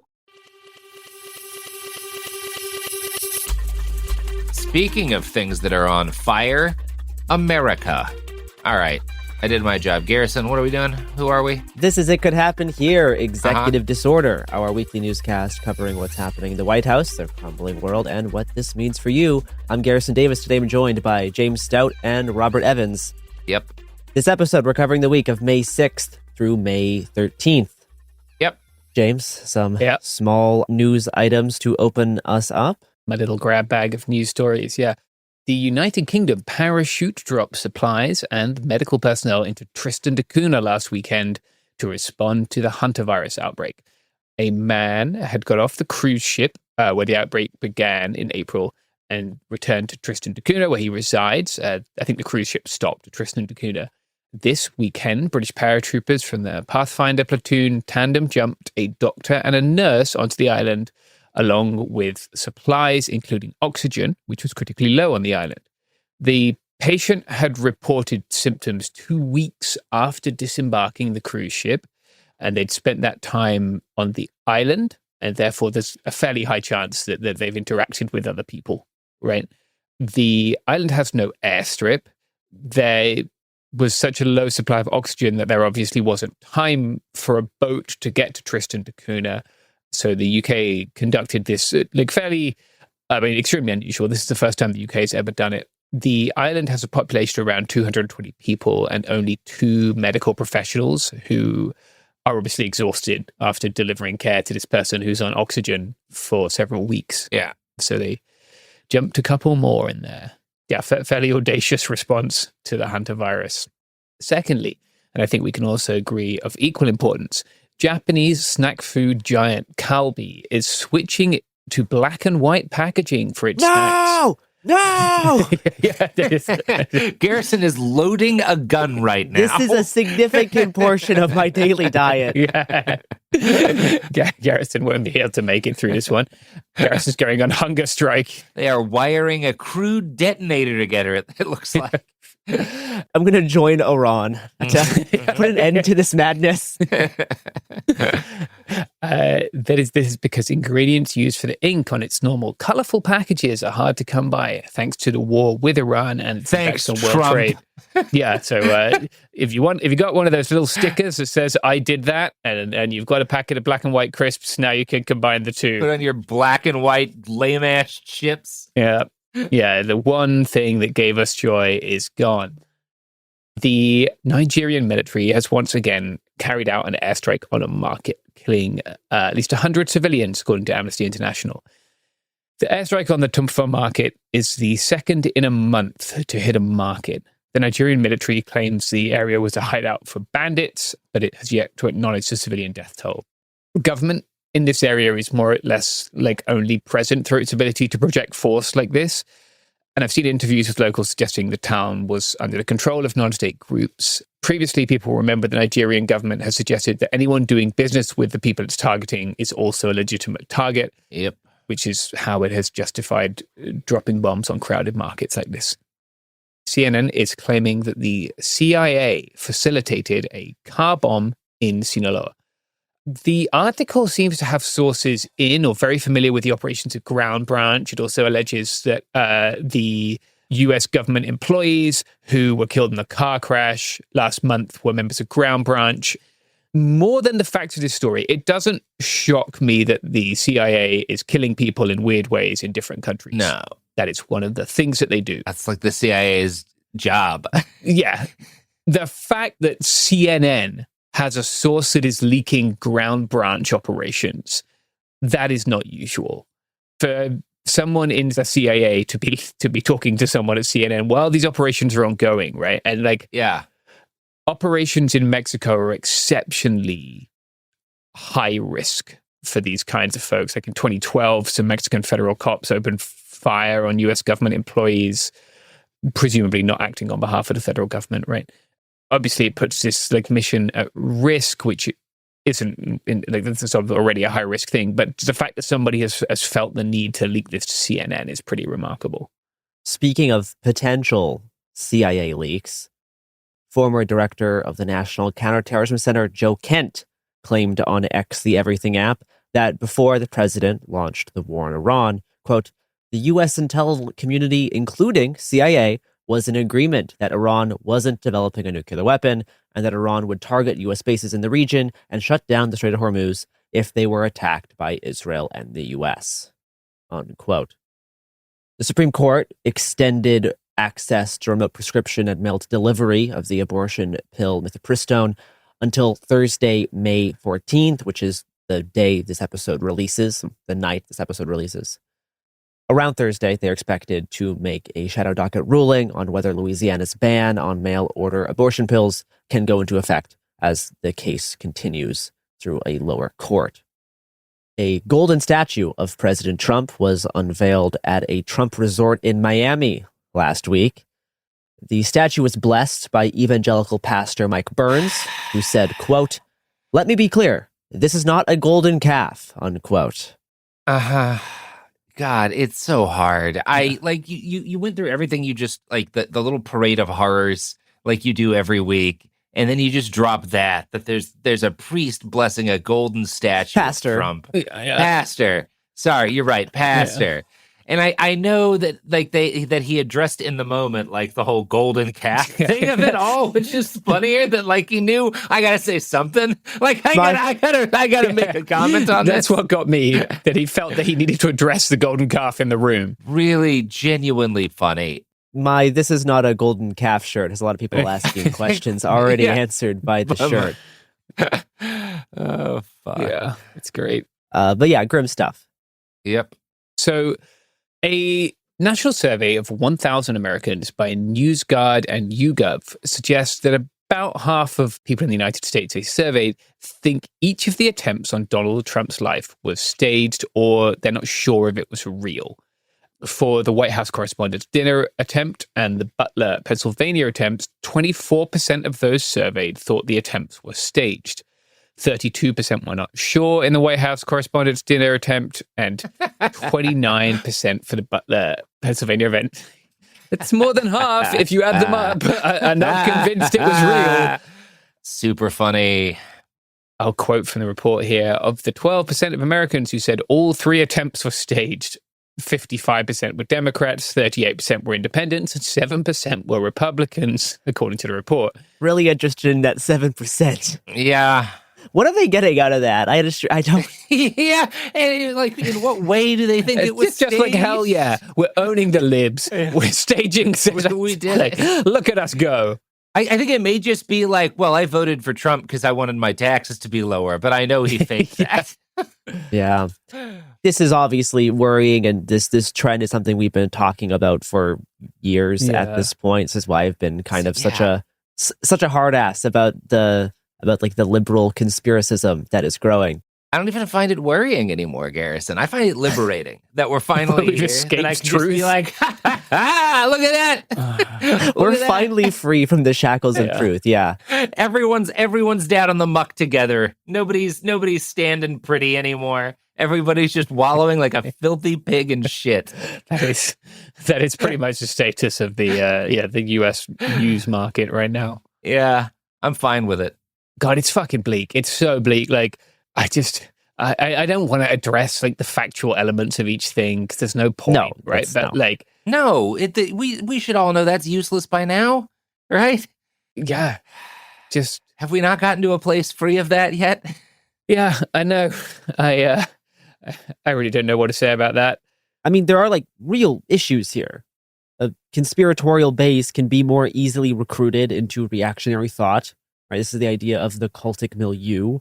And like we can see a version of this happening with certain portions of the left might engage with people like Tucker Carlson or Marjorie Taylor Greene right now. But for me, kind of the biggest issue with this is that it's a refusal to understand or accept the particular moment that you find yourself within. Like a resistance to the self-realization that you are living through history and that people are active agents in history. It's a ahistorical rejection of the fact that some people may look at some of the actions that someone like Trump is doing, whether regarding ICE or the war with Iran, and then choose to act in response.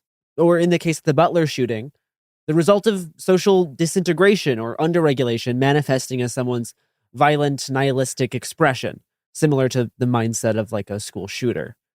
My last issue relates kind of to the second issue, like the ahistorical element, how these false flag shooting conspiracy theories also prescribe Trump too much power by not just turning him into this like invincible god, but then also assuming that like the US deep state is capable and competent enough to stage major world events like this, like brainwash and groom patsies into doing these shootings.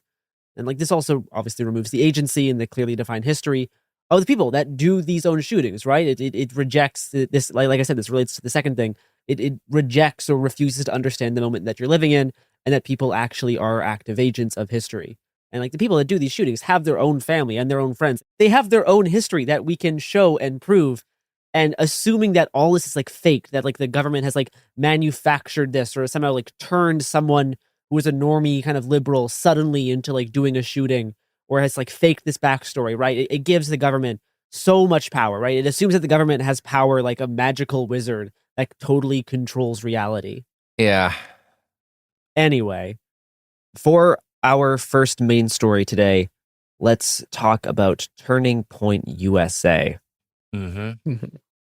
But first, on Sunday night in Seattle, a 19-year-old transgender girl was murdered. She was a student at University of Washington and was found with stab wounds in the laundry room of an off-campus apartment that she lived in. No suspect has yet been identified. While horrific in and of itself, Turning Point USA was scheduled to hold an anti-trans debate event just days later at the very campus this trans student attended. This event was going to be hosted by a far-right anti-trans lobbyist and influencer named Chloe Cole, a teen transitioner who subsequently detransitioned a few years later following an acid trip and then conversion to Christianity. Many such cases. Yeah, that's fascinating. Yeah, most normal Christian detransitioner. Yeah. She made an appearance at Trump's last State of the Union address, when the president talked about restricting gender-affirming care to minors. After the murder in Seattle, Cole and TPUSA continued plugging their anti-trans event online, prompting students to plan a protest to quote-unquote shut the event down, calling to bring, quote, flags, drums, or anything to make noise, unquote. Then on Tuesday, the National Turning Point USA organization decided to cancel the event, according to University of Washington spokesperson Victor Balta. Later that night, Tuesday night, Chloe Cole announced the event was postponed because, quote, Antifa has assembled a local militia, in their own words, unquote. Oh, that's alarming. A militia. Now, I was not able to find an instance of Antifa claiming to have assembled a quote-unquote militia. Really? No photos of the militia? No documentation of the militia? Nor was this language, this claim of a militia in their own words, nor was this language included in right-wing reporting of the planned protest. I cannot find a source for this. I really looked. I went through Fox articles, post-millennial articles. There was nothing about Antifa using the word militia. No one, no protester that I could find was using the word militia. Now, Chloe Cole also claimed that there were, quote, explicit threats on my life, and that the protest caused a, quote, level of attention our security team and the local PD are frankly unprepared for, unquote. She shared an article from the Canadian far-right outlet, The Post-Millennial, documenting threats against the TPUSA event. Threats like one Twitter user in Canada saying that people should shut down the event like Milo Yiannopoulos' Berkeley campus event in 2017, writing, quote, make them hurt for scheduling this. One other Twitter post with 2 likes read, quote, luckily the bricks in Red Square are easy to grab this time of year. Okay. That's the evidence that Andy No used to claim that, quote, far-left extremists are urging their comrades to carry out deadly violence, unquote. 2 posts. Yeah. Just those 2 posts. That was the post that Chloe Cole was sharing via this post-millennial article, that was the evidence for these deadly threats. Now, I do think it's worth reiterating that to these people, they also believe that just calling someone a fascist constitutes a threat of violence, right? This is something they've been repeating a lot since the death of Charlie Kirk. Yeah. That just calling someone a fascist constitutes a deadly threat. Right. In Chloe Cole's video announcing that the TPUSA event was, in her words, postponed, she said that after Charlie's assassination, quote, speaking on a university campus in 2026 can come with deadly consequences. But towards the end of the video, she stressed that, quote, this is not a win for Antifa because truth will always win. I am not afraid of Antifa. 2 Twitter posts. And that a, quote, ragtag group of wannabe revolutionaries on cross-sex hormones won't scare her. The enemy is both strong and weak. Yeah. Good for her. Yeah. Okay. Yeah, that's how these people work.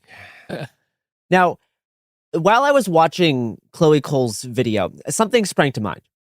Last week, the White House released a new counterterrorism strategy that named 3 major threat groups the country is currently facing: narco-terrorists and transnational gangs, legacy Islamist terrorists, and violent left-wing extremists, including anarchists and anti-fascists. The document says that counterterrorism activities will, quote, prioritize the rapid identification and neutralization of violent secular political groups whose ideology is anti-American, radically pro-transgender, and anarchist, unquote. I did a full episode about this with Robert earlier this week, if you want to check that out. Yep. But the left-wing, transgender, anarchist, Antifa stuff makes up just a handful of sentences in a 16-page document, which is mostly focused on Islamic terrorism, cartels, and complaining about the Biden administration. For a TLDR, there's nothing new in this counterterrorism document pertaining to the left that wasn't already in National Security Presidential Memorandum Number 7. It does not grant any new powers, nor designate trans people as terrorists. Like NSMP 7, It essentially states that being, quote unquote, extremely pro-transgender can be a motivating factor in carrying out terroristic violence or threats. Since last October, joint terrorism task forces across the country have been directed to investigate Antifa-aligned groups and individuals, quote, engaged in acts of political violence and intimidation. This new document is just describing things that are already happening, while building Trump's justification for military strikes on suspected drug boats in the Western Hemisphere, regime change in Venezuela, and the ongoing war in the Middle East. But in the wake of this new strategy being released, I wonder if TPUSA's canceling of the event and Chloe Cole's language in the announcement might also be designed to coax Trump's feds into going after radical transgender Antifa terrorists. Whether that may be individuals who possibly sent threats online that I just couldn't see, or just made semi-questionable posts on Twitter.com, or who simply spread the protest flyer online, or the protest organizers themselves. Yeah. I think that is something to keep in mind. This new counterterrorism strategy, it mostly serves as a chilling effect for speech and for organizing. Like I said, it doesn't actually grant new powers, but it can scare people into thinking that the Trump administration is designating a whole class of people as terrorists. And stuff like this, protests, right? That is one thing that they can investigate. Threats online, that is something that they can investigate, right? That is what they are actually looking into. They're not just investigating random trans people as terrorists. They will be looking into, threats or questionable posts made on social media, right? Those are the things they actually can look into. And I think some of Chloe Cole's language about the quote unquote deadly threats she received, stuff like that could be used by the Trump administration as a pretext to investigate people. Yeah. Whether or not those threats even were real, right? I did not see anything that I think constitutes a deadly threat based on the post-millennials reporting. But her saying that might be enough for a local FBI field office to want to investigate, student activists at this university. Right. Yeah, I think that makes sense. So that's what I wanted to talk about here. This is by far the thing I'm seeing people freak out about the most right now is like overall the idea that like they've just declared it, a violent terrorism to be trans or to be anarchist or to be, any of the things like anti-capitalist mentioned in that document. Yeah. And what I'm actually seeing on the ground so far is very much the same kind of prosecutions that they've been doing and the same kinds of like messaging that they've been making. And I think that like you're right on the money. This is something to pay attention to. Like, does this get a response? Is there an actual like investigation? Do we wind up see someone get indicted for a Twitter post? Or, if someone made a threat that we're not privy to, yeah, do they get indicted for that? Like, or do we see something that does look more like a witch hunt where they're going after like a protest organizer? That'll tell us a lot about kind of what's coming in the immediate future. But right now, I don't see anything different than what they've been doing, which is kind of like incompetently and haphazardly flailing at everything sort of vaguely lefty.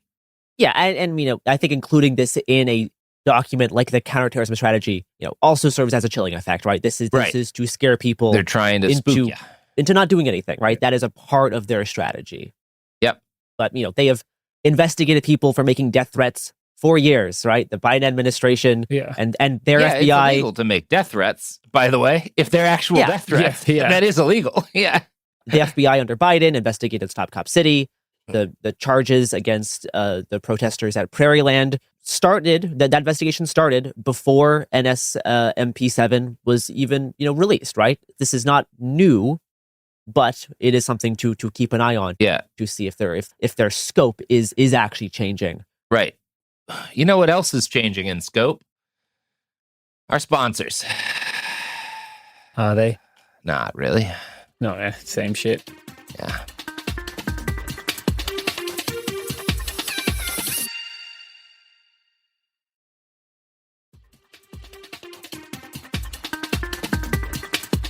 And we are back.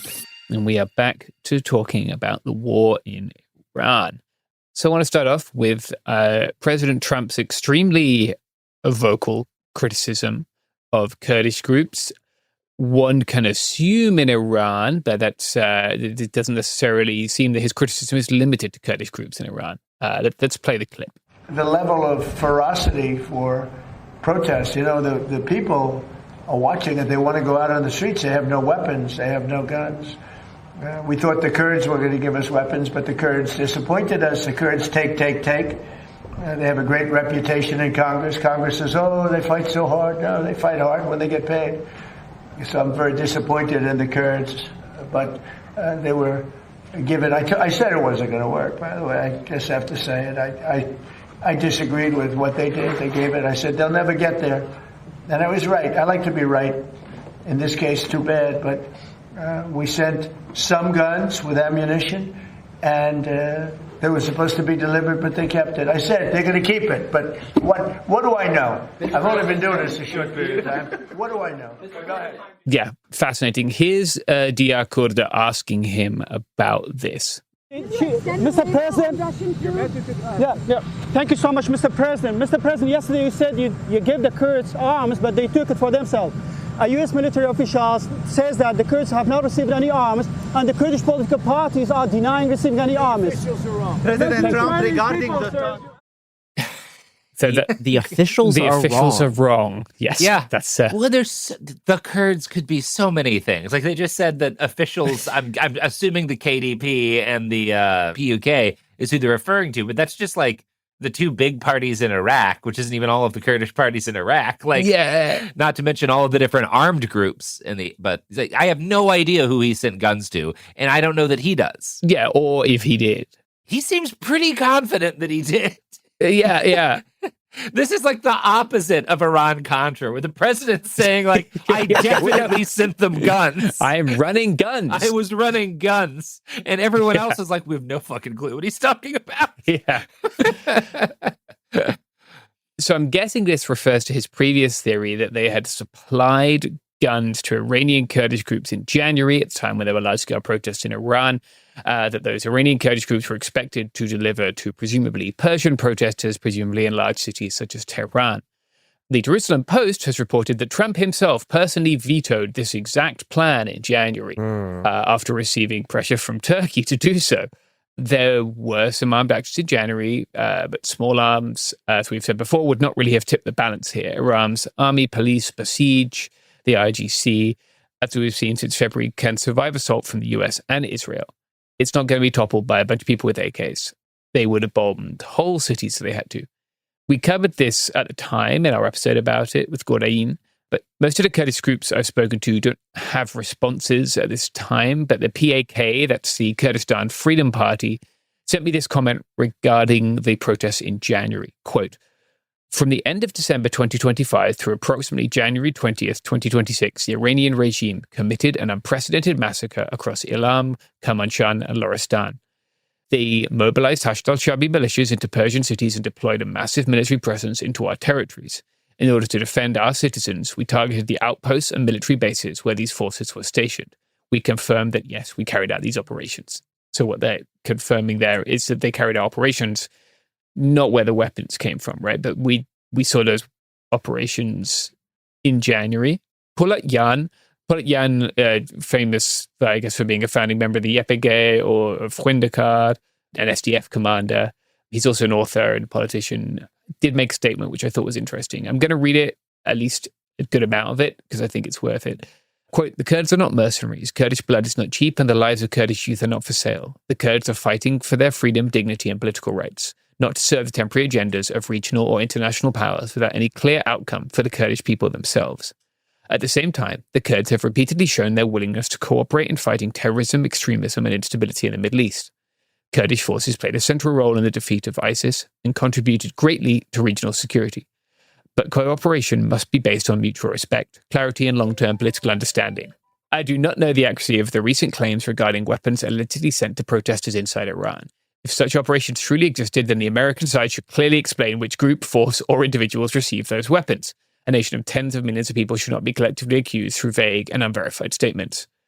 Yeah, that's pretty good. Sounds incredibly reasonable. Yeah. Sounds like a really reasonable thing. Yeah, it does seem that Trump has some personal animus against the Kurds. I wonder if what he's referring to is that, like a year or so ago, the last time they sent over more weapons, if he sent some message more recently being like, hey, could you send some of those guns that we already gave you over to rebels in Iran? And they were like, no. Like, what do you mean? And he's pissed. I wonder if that's what he's pissed about. Yeah, it's so hard for me to say. It's hard for me to, is he talking about the SDF? Is he talking about groups in southern Kurdistan that they armed? And he asked them to like pass them along. I have never seen large numbers of American supplied weapons among the Rojilati groups. No. Although they do, some of their AKs come from the U.S. If you look at like what's sent over, a bunch of, and like body armor, a lot of like what the SDF, like the armor they have came from Americans. Yeah. Yeah. And with the like a higher speed SDF guys, you'll see like M4s, and even like night vision, like YAT, the anti-terror forces, and the SDF you'll see. But like on the Iranian side, I have not seen that. And he's repeated this several times over quite a long period of time. It seems to be something he genuinely believes, but I have seen no evidence aside from his claims to support it. It doesn't matter, but it does matter in the sense that Trump clearly is personally mad at Kurdish groups and does not seem to be interested in supporting their aspirations for autonomy, which is disappointing, but I guess I don't know why. Maybe because he feels that he alone should take credit for the defeat of the Islamic State. Like I can't quite work out what's caused this, other than maybe he perceives them to have slighted him by not giving weapons that we don't know anything about. Yeah. Let's talk a little bit about the broader situation in Iran. I don't want to make this like Truth Social review. I know I've read Trump's truths in the past. I have reached a point where I can't do that anymore. That's fair. Yeah, like I can't. People are dying, right? They bombed a girls' school. Like this is serious and horrible, and it's really hard to bring the gravity that needs to be brought to this, and also read out the absolutely bonkers stuff that gets posted. Trump described a missile strike on Iran as a love tap. Yeah, this past week. So I'm just not gonna do that this week. I am going to say that both sides have repeatedly and openly violated the ceasefire, which Trump describes to reporters and Dr. Oz as being on, quote, massive life support. Meanwhile, Iran's parliamentary speaker, Mohammad Ghalibaf, has said, quote, our armed forces are ready to deliver a well-deserved response to any aggression. Mistaken strategy and mistaken decisions will always lead to mistaken results. The whole world has already figured this out. We are prepared for all options. They will be surprised. This comes as Trump calls Iran's peace demands, quote, a piece of garbage and, quote, a stupid proposal. Iranian demands allegedly included an end to Israeli aggression in Lebanon and sovereignty over the Strait of Hormuz. Trump has also alleged that they walked back an agreement to surrender enriched uranium. We've also found that Iran has retained a large number of their missiles and their launch capacity this week. It's also been reported by Jim Laporta, who is one of the few people still doing decent reporting at CBS, that Pakistan has provided safe haven for Iranian aircraft, shielding them from US strikes. Allegedly, some civilian aircraft were also sheltered in Afghanistan, but then had to be moved when Pakistan began bombing Afghanistan in March. Iran has friends everywhere, I guess. The United States sent a ballistic missile submarine to Gibraltar this week. These Ohio-class submarines provide the survivable element of the nuclear triad, or the most survivable element of the nuclear triad. You can't strike a nuclear submarine before it gets a chance to strike. It's basically impossible. Yeah, that's the reason that they exist. Yeah, guarantees that you will get to do your thing. Yeah, for mutually assured destruction reasons. It's not super normal to announce their presence in places, I don't think. Nope. But the Navy did this week. Yeah. I mean, it can be. It depends on, like, the situation. Yeah, depending on what's going on. This is a little weird, yes. Yeah. The Pentagon seems to be planning to rename the war in Iran Operation Sledgehammer. This seems to be an attempt at an end run around the 1973 War Powers Revolution. They claimed already, right? We spoke about this last week. They're claiming Epic Fury is over now, and that this is a new and distinct operation In a congressional hearing, Hegseth denied that they needed an authorized use of military force. Let's play the clip. It doesn't appear that hostilities have ended. And so the question to you is whether or not the administration has considered or had intended to seek an authorization of use of military force from the Congress. Senator, our view is that should the president make the decision to recommence, that we would have all the authorities necessary to do so. Do you think that it would be helpful to the president if it was made clear that, in fact, the Congress did provide an AUMF? I think the president, our view is that he has all the authorities he needs under Article 2 to execute. Thank you, Mr. Chairman. That's more or less Hegseth saying they don't need Congress, which is great. Yeah. Hegseth faced pointed questioning from the House and Senate Appropriations Defense subcommittees.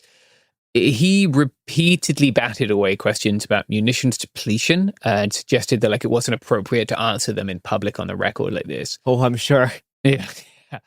He also did not directly confront the cost of the war, which is now approaching $30 billion, instead saying, quote, "What is the cost of Iran obtaining a nuclear weapon? And the fact that this president has been willing to make a historic and courageous choice to confront that.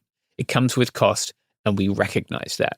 Kind of an exercise in evasion on Hegseth's part there, apart from his pretty emphatic statement that he didn't think that they needed any permission from Congress to continue with this war. So we will be back next week to keep you updated on what might be Operation Sledgehammer. Great. Yeah. Great stuff. Very exciting. So on May 12th, 2026, the former mayor of Arcadia, California, Eileen Wang, pled guilty to acting as an unregistered agent of a foreign government and is being sentenced in the near future for being an unregistered agent of a foreign government. Yeah. People have taken this news normally. The foreign government is China. I did a quick little bit of Googling before coming around here and found some fun headlines. One of them in The Lion, California mayor pleads guilty to serving communist China. And that article was written by John Ransom, who's a senior contributor at The Lion and also has written for the Epoch Times, which itself is the agent of a foreign power, effectively. Yeah. The WCBM had a headline, "This Democrat mayor just came clean about working for communist China." She didn't come clean. She didn't come clean. She pled guilty for that, and then from the House Committee on China's website, Moulinar warns of CCP influence after California mayor charged in foreign influence plot. These charges highlight the very real threat of the Chinese Communist Party's attempts to influence our free and open society. While it denies freedom and liberty for the Chinese people, the CCP is actively working to subvert our institutions and divide us against one another. In this case, an elected mayor acted at the direction of CCP handlers, coordinated with Chinese intelligence-linked individuals, and used a local news platform to spread CCP propaganda. And so let's talk about that. How much of this is true, right? Yeah. I mean, technically, that's kind of what happened. Except for the part where they were coordinating to drive Americans apart from each other and create unrest and whatnot. That's not what the purpose of this thing that Eileen got wrapped up in was. She and her former fiance, a fella named Sun, who got sentenced before she did, Mike Sun, are accused of basically having run content farms at the behest of Chinese government officials. Okay. They were putting out articles on the alleged genocide in Xinjiang, denying the Chinese government had done anything wrong there was any genocide at all in the region. And so it's kind of propaganda stuff like that. They were serving as a fire hose of propaganda per the Justice Department. In June of 2021, a PRC official contacted Wang and other individuals via the WeChat encrypted messaging application with pre-written news articles, including a PRC official written essay in the Los Angeles Times that stated, "China's stance on the Xinjiang issue. There is no genocide in Xinjiang. There is no such thing as forced labor in any production activity, including cotton production. Spreading such rumors do defame China, destroy Xinjiang's safety and stability, weaken local economy, and suppress China's development. Minutes later, Wang posted the article on her own website and responded to the PRC official with a link to the article on her website. The others in the group did the same. The PRC official responded, "So fast. Thank you, everyone." And this is bad. Genocide denial's bad. Spreading slop content on behalf of a foreign government is like bad.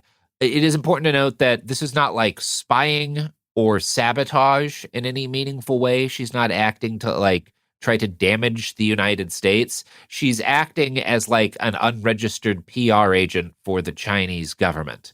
Or at least that's what she had done up to this point in her life. And like everything that she was doing was legal if she had disclosed who she was working for, which I think is also an important thing to note, because shit like this happens all the time in the media. Like we all see, there's tons of content that is the result, one way or the other, of some government's influence operation.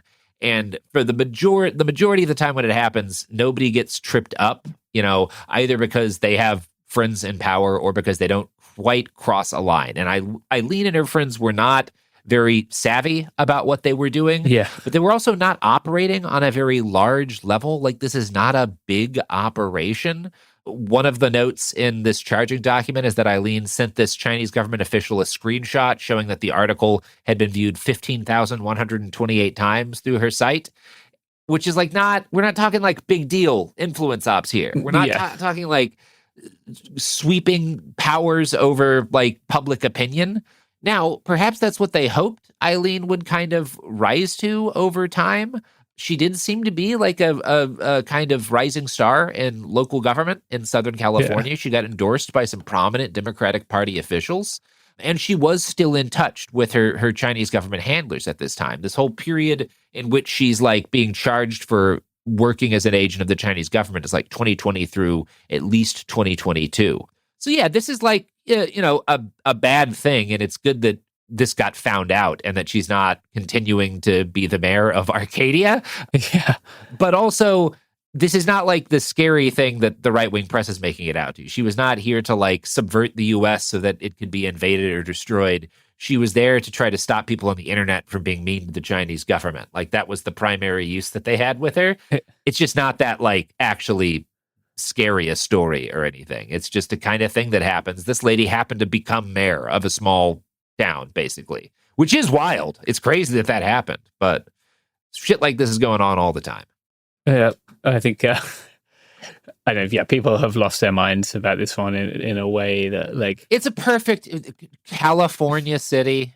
Like it's a Southern California town, and she's a Chinese government female spy. Like of course. There was a lot of stuff back when Eric Swalwell was still a relevant human being. There was some attacks on him for associating with a quote-unquote Chinese female spy 10 years ago. And that was like one of the lines of attack against him. Sure. Because like someone he had like relations with in like 2014 was alleged or found to be working as a spy for the Chinese government. It's interesting that they're doing this type of stuff at like the exact same time that Trump is arriving in China right now. Yeah. It's really great timing. Yeah. Curious timing there, but I'm guessing she took the plea. This has been a period of some time, right? Like her fiance. Yeah. Because first her former fiance got busted, and then she was like, I didn't do anything wrong. And then it became clear that she very much had. Yeah. Right. So this was like a thing that this has been going on for a little while. It just sort of, once she pled guilty, then you could do the article like California mayor pleads guilty to working for the Chinese government. Yeah. Just funny timing. Yeah. Speaking of timing, here are some ads. Great. Yay.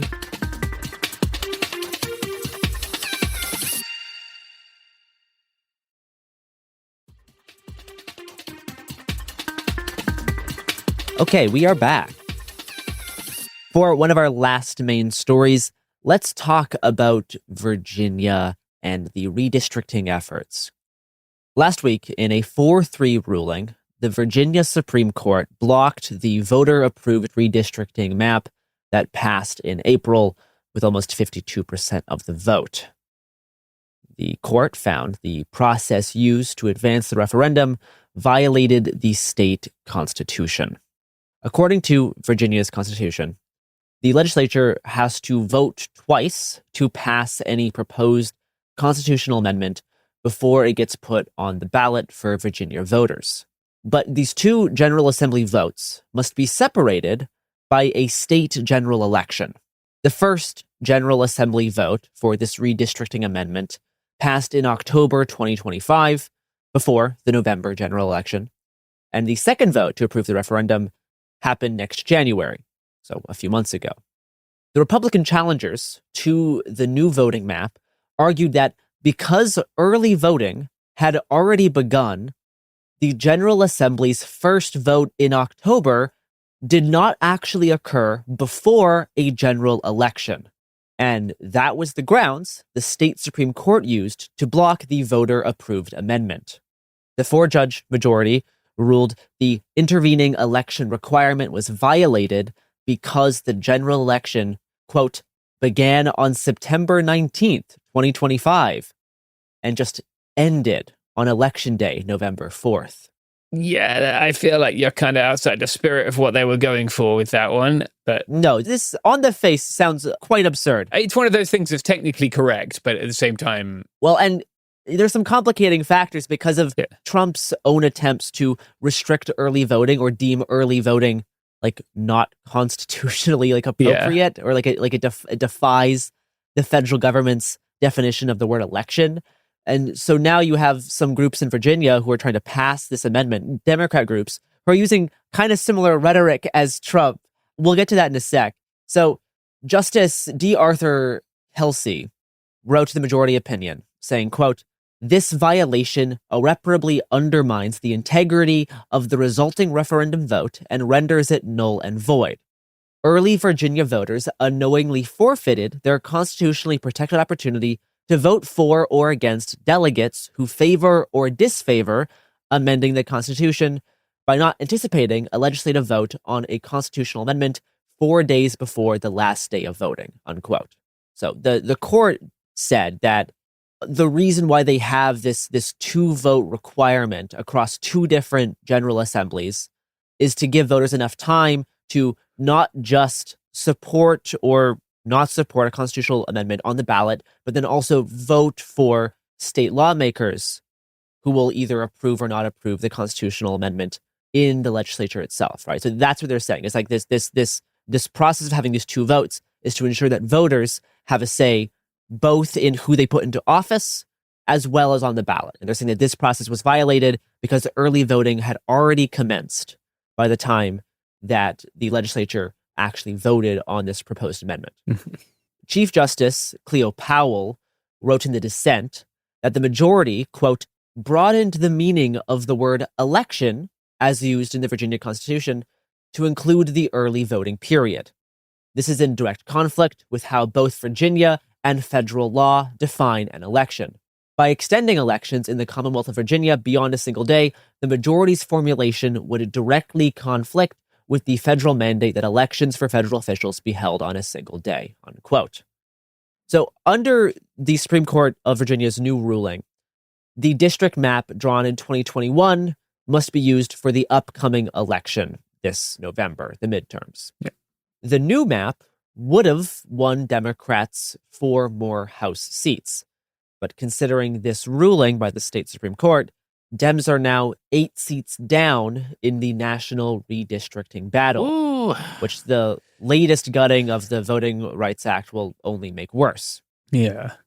Now, over this past weekend, Virginia Democrats Hakeem Jeffries and Governor Abigail Spanberger held discussions on what to do about this ruling. The New York Times reported that Virginia Democrats expressed determination to win 2 or 3 of the Republican-held seats, even with the current map, but also discussed a few long-shot options to change the ruling or push forward the map anyway.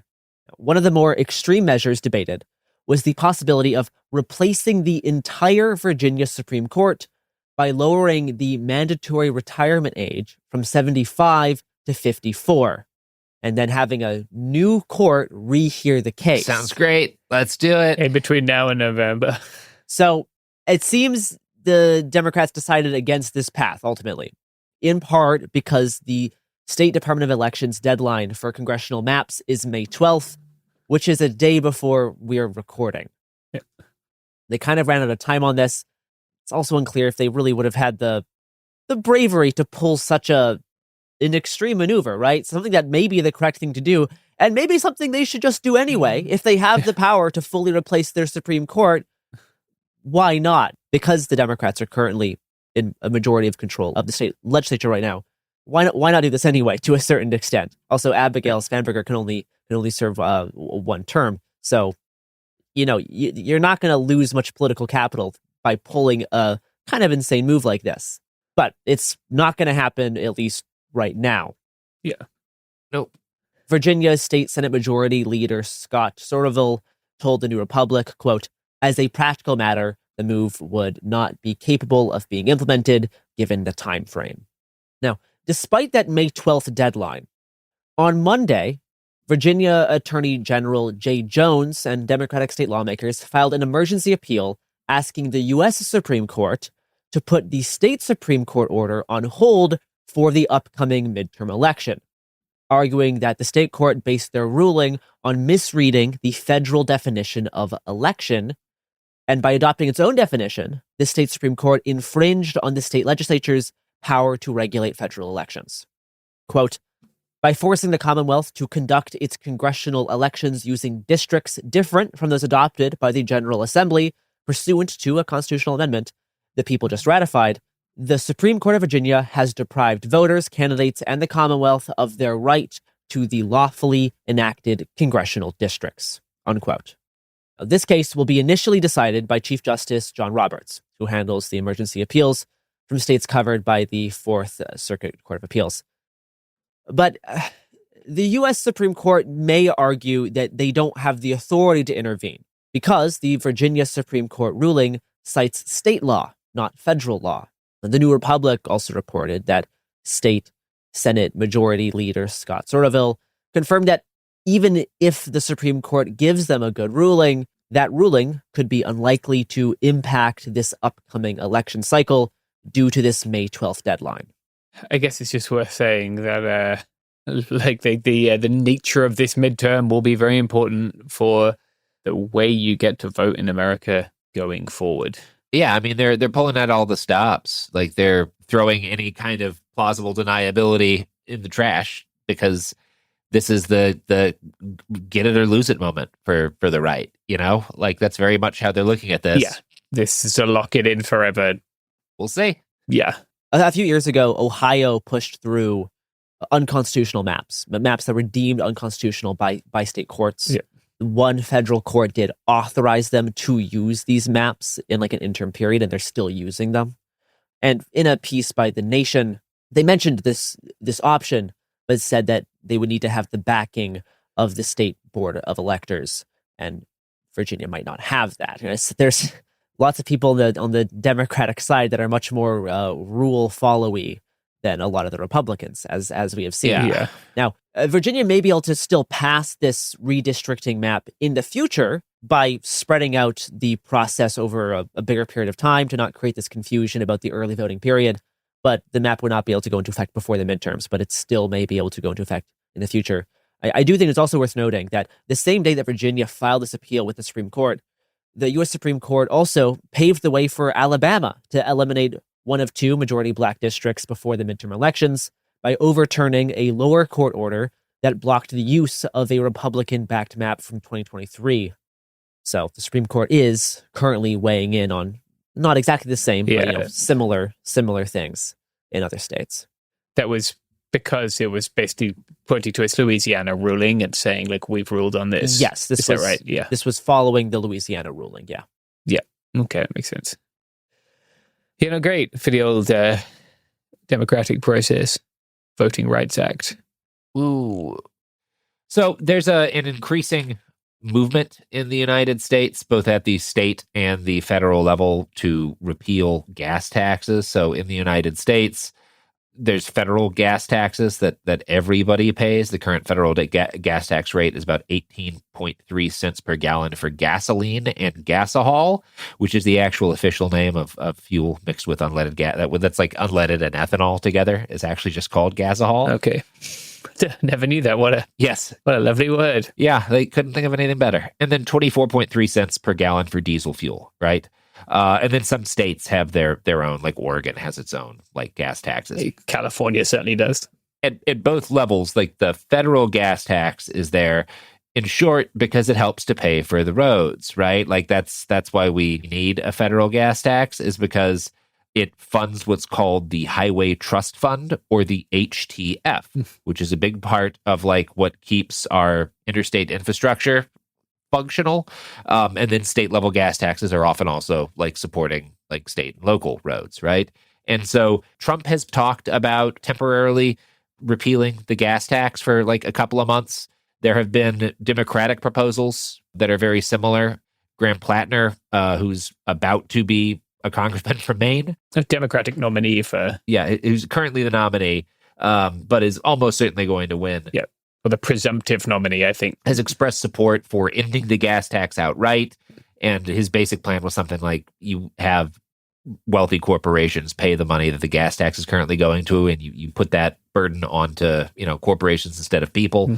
And it's not uncommon, by the way, for the gas tax to be temporarily repealed during the early months of the most recent escalation of the Russian invasion into Ukraine in the Biden administration back in 2022. Biden temporarily paused the federal gas tax, right? So this is a thing that happens.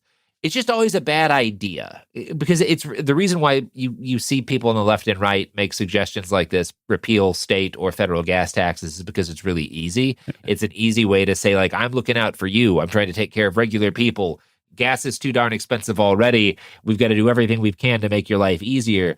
The problem is the Highway Trust Fund, which is absolutely critical for our roads being functional, is already always running at a deficit. In 2024, it was a deficit of about $13 billion. The main reason for this is that transportation infrastructure is aging every single year and falling behind. And at the same time, that gas tax is not pegged to inflation or anything. So it has not been keeping pace with the actual needs of the trust fund. So anyway, we're already in a really bad situation with the HTF. Every time we pause these taxes, it gets much worse. And I'm worried right now that, as reasonable as it may sound to say something like, well, we should just have the rich pay for that, you're never going to have any kind of move that does both of those things at once. They're going to start by repealing the gas tax, and then they'll never get around to replacing it with anything, and then the roads will just be bad forever. I think this is a bad idea, and I think you should be a little wary of politicians doing this because it's an easy way to get a win. But that said, damn near everybody is. So how wary can you actually be? Yeah. It's just a really irresponsible, bad idea that has a lot of bipartisan support.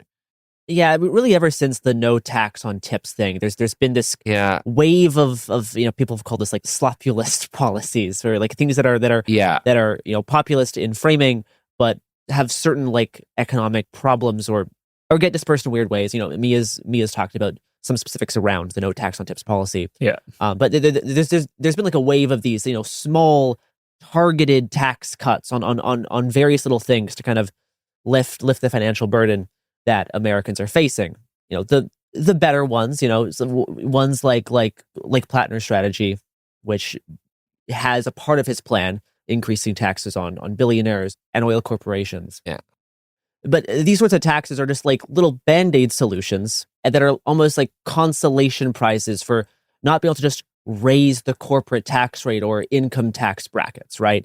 And it's like we're adopting these consolation taxes for this presumed impossibility of just actually raising taxes to the level of, if you look at the United States in the 1950s, super high level of taxes that actually funded social services.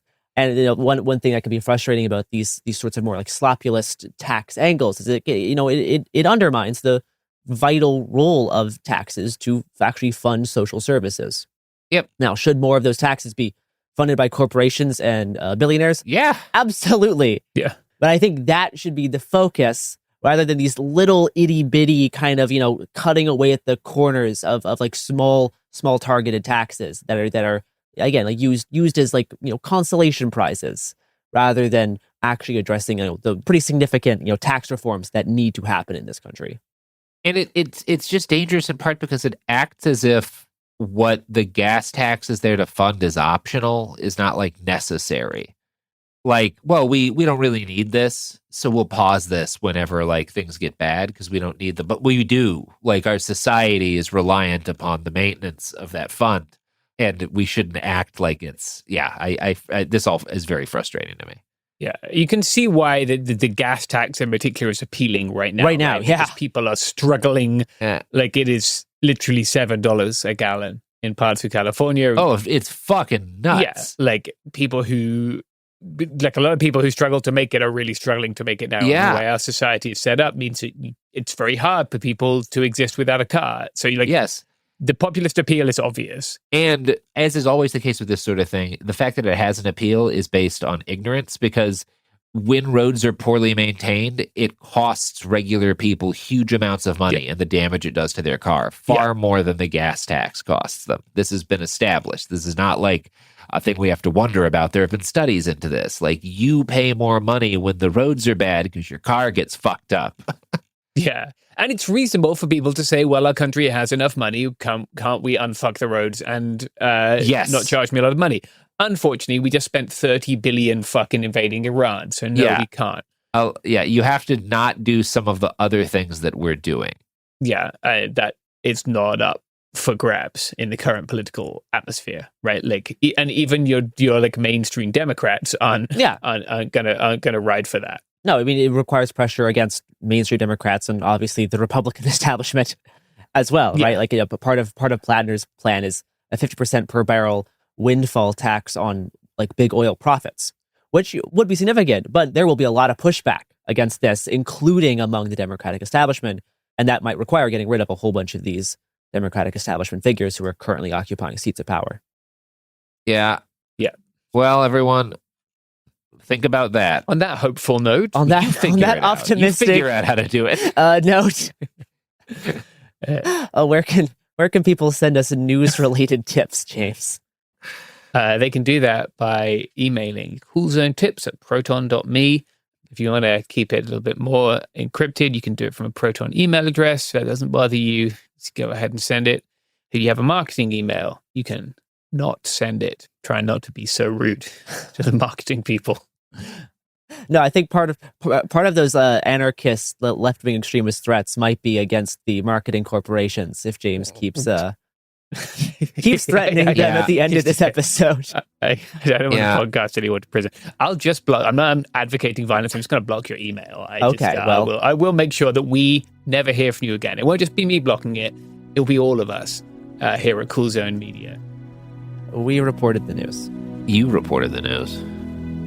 We reported the news.